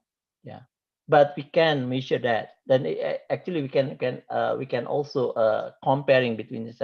Last time when I went to Imeri, actually this discussion is also happening there as well. How we measure the BDNF in I think this is Rina, Dr. Rina Imeri for the nutrition director there. So we discuss about this thing too. So yeah, you can do it, but again, you need to have a good skill and good tools for measuring that. And the second one is about the microglia and macrophages. Yeah. This one is two distinct. Microglia is actually the cell that already located on our brain, and then can become proliferated, what we call the resident microglia. So they can become activated when we have damage or there is some stimulation there. And macrophages actually is not the resident cell in our brain. It's coming from our blood or our capillary. So when it's happening, that will enter to the brain tissue from the capillary system because it's broken down or it's damaged. So this is the two things. So then the question is, how about the markers? This is still a lot of debating. If you see my paper in Journal Neurochemistry in 2006, so I used the ED1 because we thinking that ED1 actually expressed in both microglia and macrophages. But then the reviewer said that this AD1 actually is more expressed in the macrophages rather than microglia. That's why we use the OX42 to microglia. So yeah. So that both actually again what the function in the brain. Yeah, they are the function of the microglia and macrophages is to cleaning the cell that the dead cell in the brain. So that's why you see that they are very active. You can see they have become large and then eating the debris of the cell there. So but again, as I showing the picture before, there is some microglia actually also express the trophic factors too during the disease progression. Yeah, I have the data, but I cannot show it because it's not published data yet. Yeah. Okay, thank you very much, Professor Satrio Tomo. So the last question is from Professor Ina. So maybe Professor Ina can ask by yourself. This is related. Okay. Thank you very much, Dr. Irawan, such an inspiring lecture on So this is because we would like to know, since you are the founder and president of Tissue Pro Technology Corporation, can you please tell us your experiences and also challenges being an entrepreneur and also a pharmaceutical company in the US? So you are an entrepreneur and also a scientist there. All right. This opportunity is open for them to be a scientist and entrepreneur even abroad. Thank you very much. All right, Waduh. This is very private question, probably. Yes. Okay. Okay. During my career in United States, I was working in Japan as an assistant professor and moved to United States. And then it's very different, the environments. But I have a lot of connection or a lot of experiences working with the pharmaceutical industry. Two of my students when I was working as an assistant professor in Japan is actually working at Takeda Pharmaceutical and also Taiso Pharmaceutical, two the biggest pharmaceutical company in Japan. And yeah, I supervised them, and then during that time, actually, I have a couple different patent. I call patent because I don't want to patenting in Japan. And then when I came to US, I'm very busy working as a research professor there and supervising. I have no time. So then when I am thinking that if I can use these experiences that I have in Japan and also in academia, and then putting together and building the good company that can providing the good drugs or good solution for the people that will be good. Because the problem in academia sometimes it's very hard to moving forward, because first you doesn't have grant enough, and the second one the environment in academia is really hard. For example, if I'm working there as a trainers professor, so all that activity that I did in outside is a part of the university because we have a contract. So then I'm thinking that I'm very sorry to say to my graduate student, my postdoc. So I said that I need to moving a little bit further and only just working as an adjunct professor in UF. Then I starting to build my own company. Then the good thing with this situation is I still have a connection with the University of Florida, University of Wisconsin, UCLA. So I use this connection to selling my product or doing the research together with them. I still doing the research and I still supervising some of them. But in other side, I still developing my own product. One of my product actually I call the biothermal salt. So you guys know that until now, even in United States, when organ is transplanted, so the organ donors is taking out and then have to our window to transplant to other people. So they only put the heart or in the ice bucket, very old methods. So what I do is I develop what we call the biothermal salt.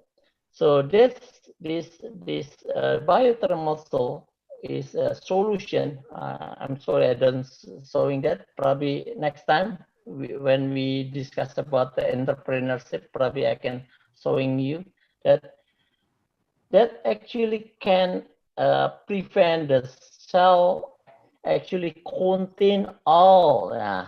This is the keys, trophic factors and solution, and also the energy for the tissue. So then when I put that kidney or the heart or whatever in that, can extend the lifespan of the organ, extended that to the human. The problem with the human, as I mentioned to you, that the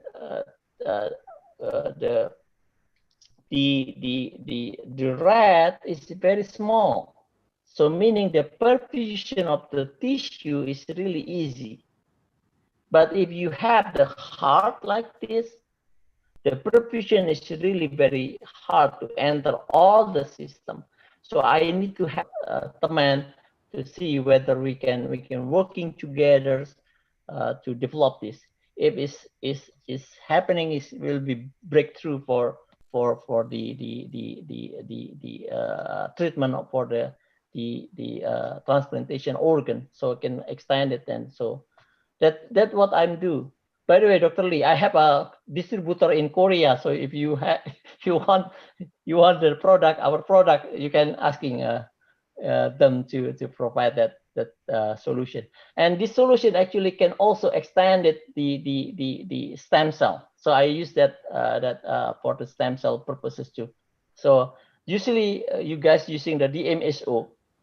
And when you take out that stem cell from the tissue, is already 40% or 50% is died because it's just the MSO, and it's because it's freezing.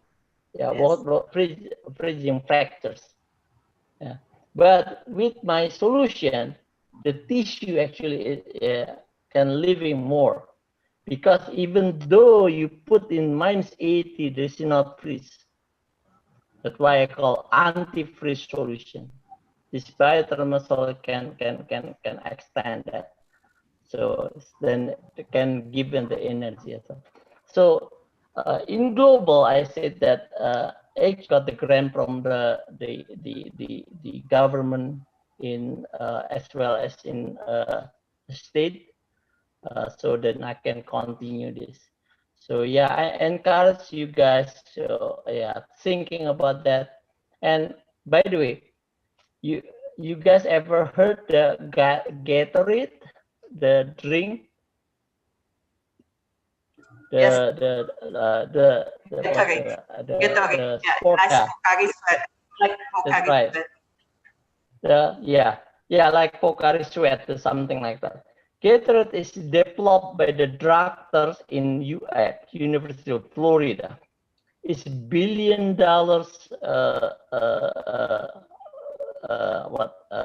revenue. Now they have like 5% of the $1 billion. You can imagine now that the doctors. So yeah, if you have an ideas, you have saying that actually it's not only just academia. So you can also go to the industry or you go others. Yeah, I think that. Thank you very much. Thank you very much, Dr. Irawan. Thank you very much. So we are looking forward for your next talk about entrepreneurship. We will invite you again to talk more about that, because we need also help to develop the entrepreneurship for our scientists. Thank you very much for your inspiring talk. Thank you. Okay, so because of time is up, so we have a limitation of time. So maybe I will close this session. So thank you very much for the participant and also for the speaker. I move to the MC. Yeah, thank you very much, Dr. Wawai Muli, and also for all of the speaker who give very nice talk and also knowledge for all of the participant here. So thank you very much. Saya ingin menyampaikan pesan dari panitia bagi yang belum mengisi registrasi, daftar hadir dan juga kuesioner diharapkan untuk segera mengisi, dan kemudian untuk sertifikat akan diberikan setelah verifikasi data. Barangkali Prof. Ina ada tambahan, Prof. Ina? Sudah tidak ada tambahan. Thank you very much for the three of our honorable speakers. So we can close the meeting and have a good day also. Thank you very much. Yeah, thank you very much. So yeah, we will close this meeting and hope you have a nice day today. Thank you. Thank you. Dr. Irawan. Thank you, Prof. Lee. Bye. Thank you. Dr. Irawan. Udah ngantuk ya. Ya, saya biasa tidur jam 12, jam 1. Alright, thank you so much. Okay, bye now. Bye. Ya, sehat selalu, Prof. Irawan.